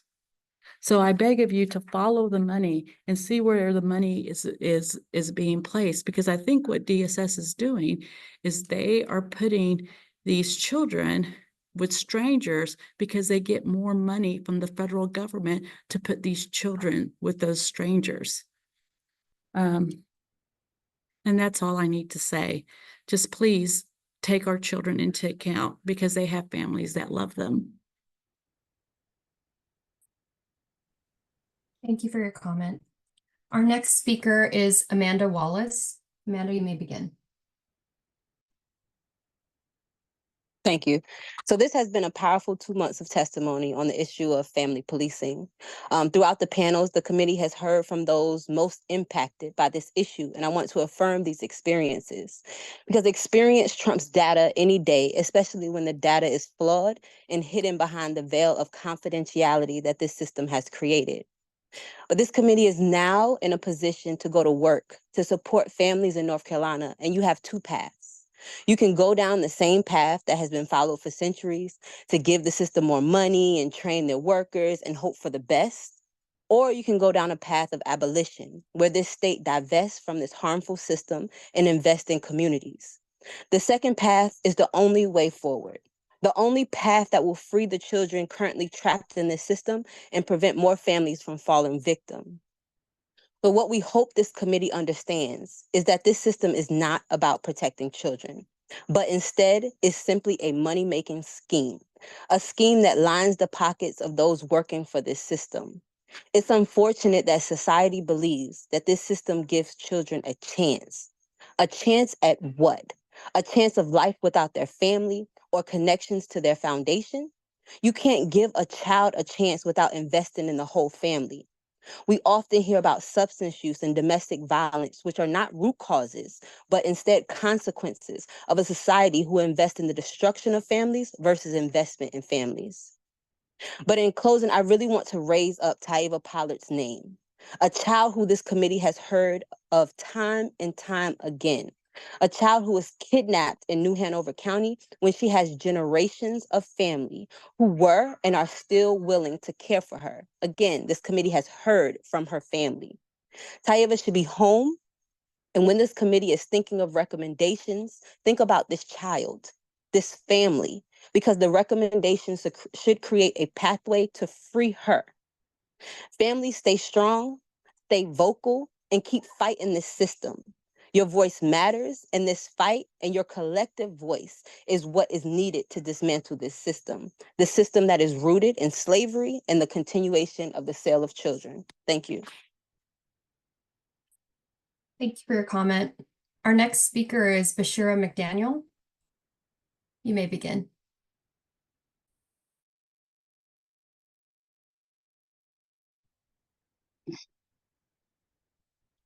Imagine going to the hospital for help only to have your child taken away, even though you went voluntarily to check on your own well-being.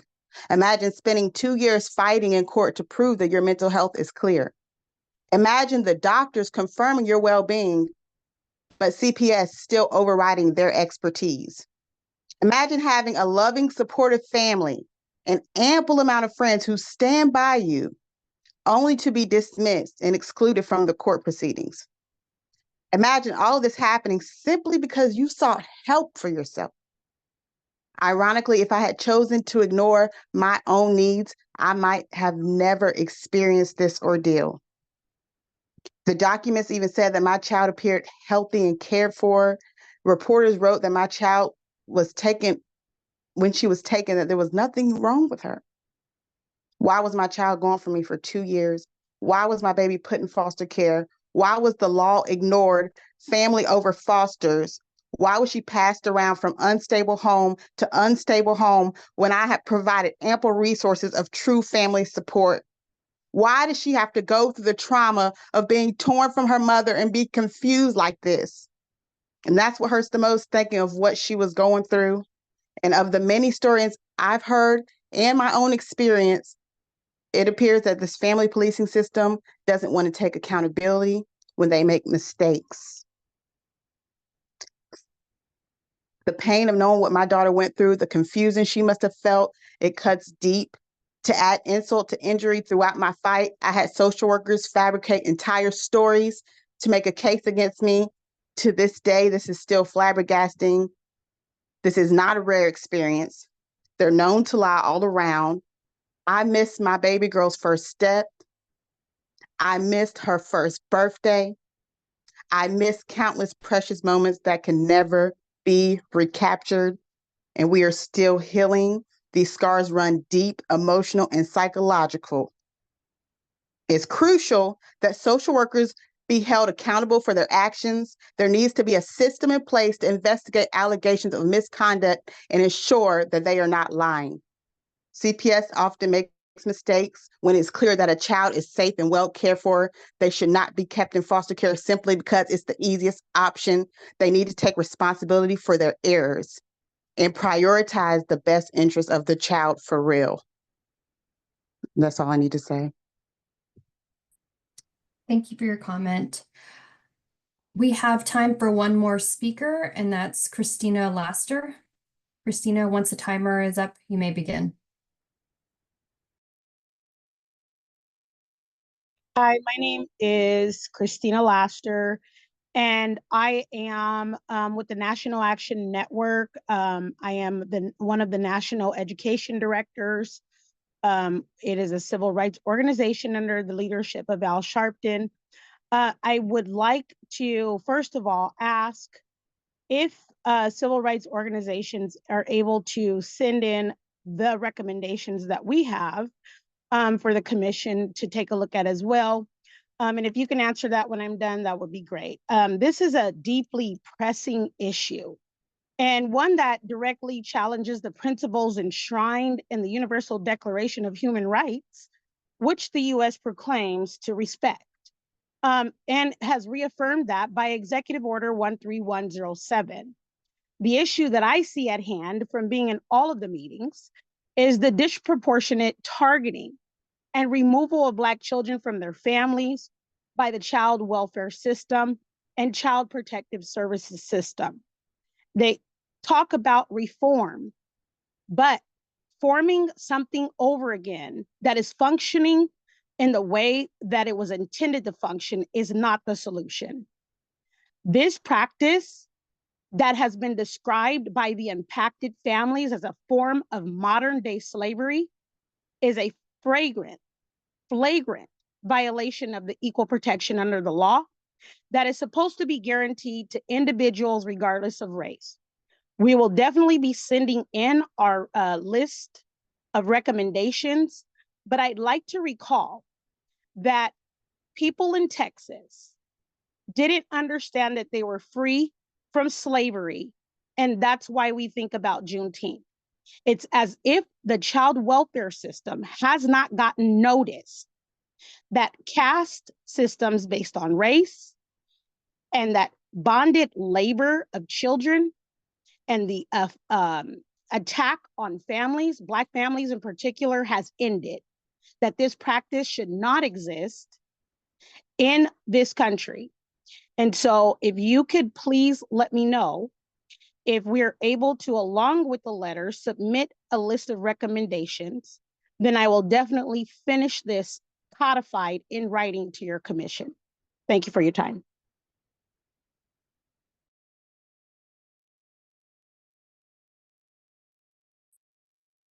Thank you, and that concludes public comment.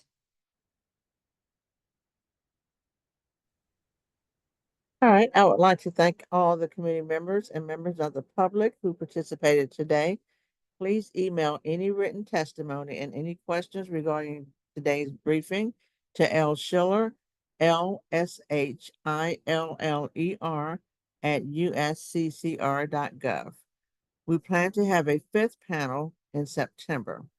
Please visit the committee's project page or the Federal Register to be notified of this meeting.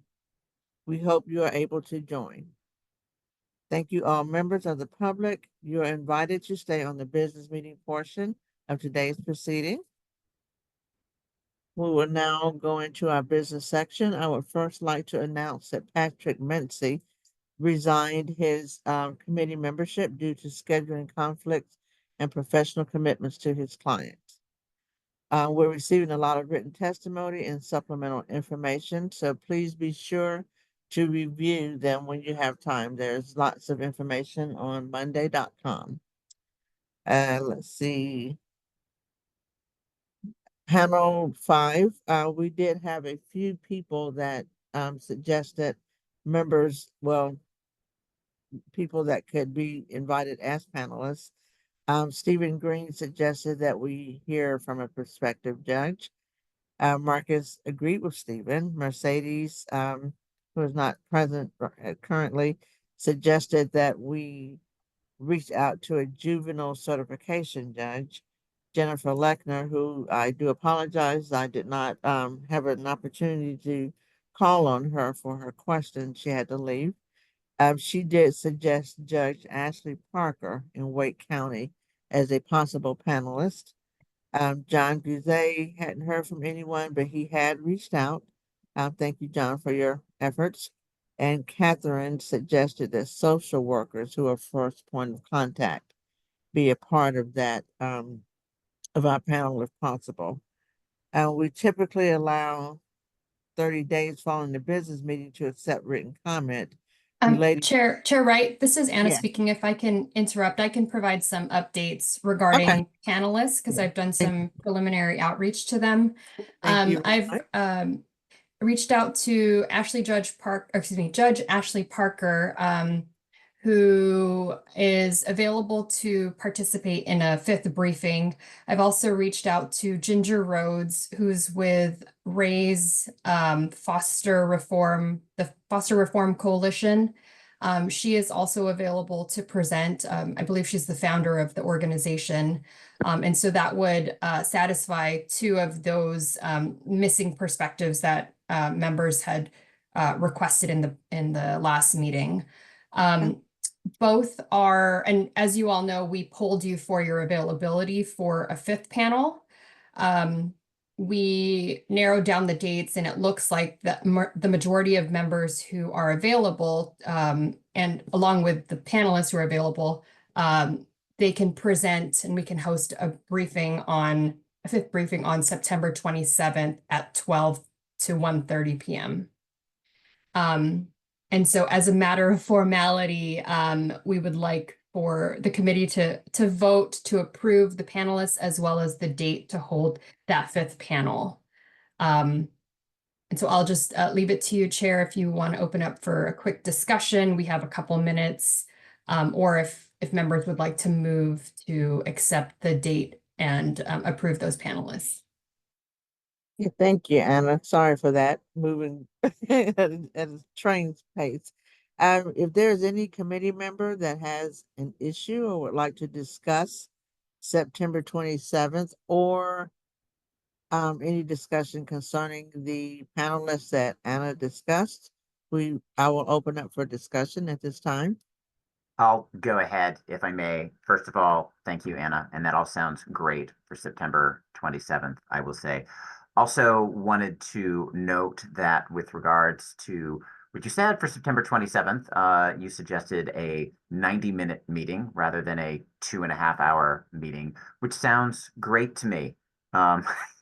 We've invested a lot of time. We've heard a lot of voices. And again, I know many of them are still on this call and I appreciate it so much. But, you know, especially with public comment, not that I haven't gotten a lot out of public comment, but it's just awful story after awful story, honestly. And that's what would happen again if we had another half hour or hour of public comment on September 27th.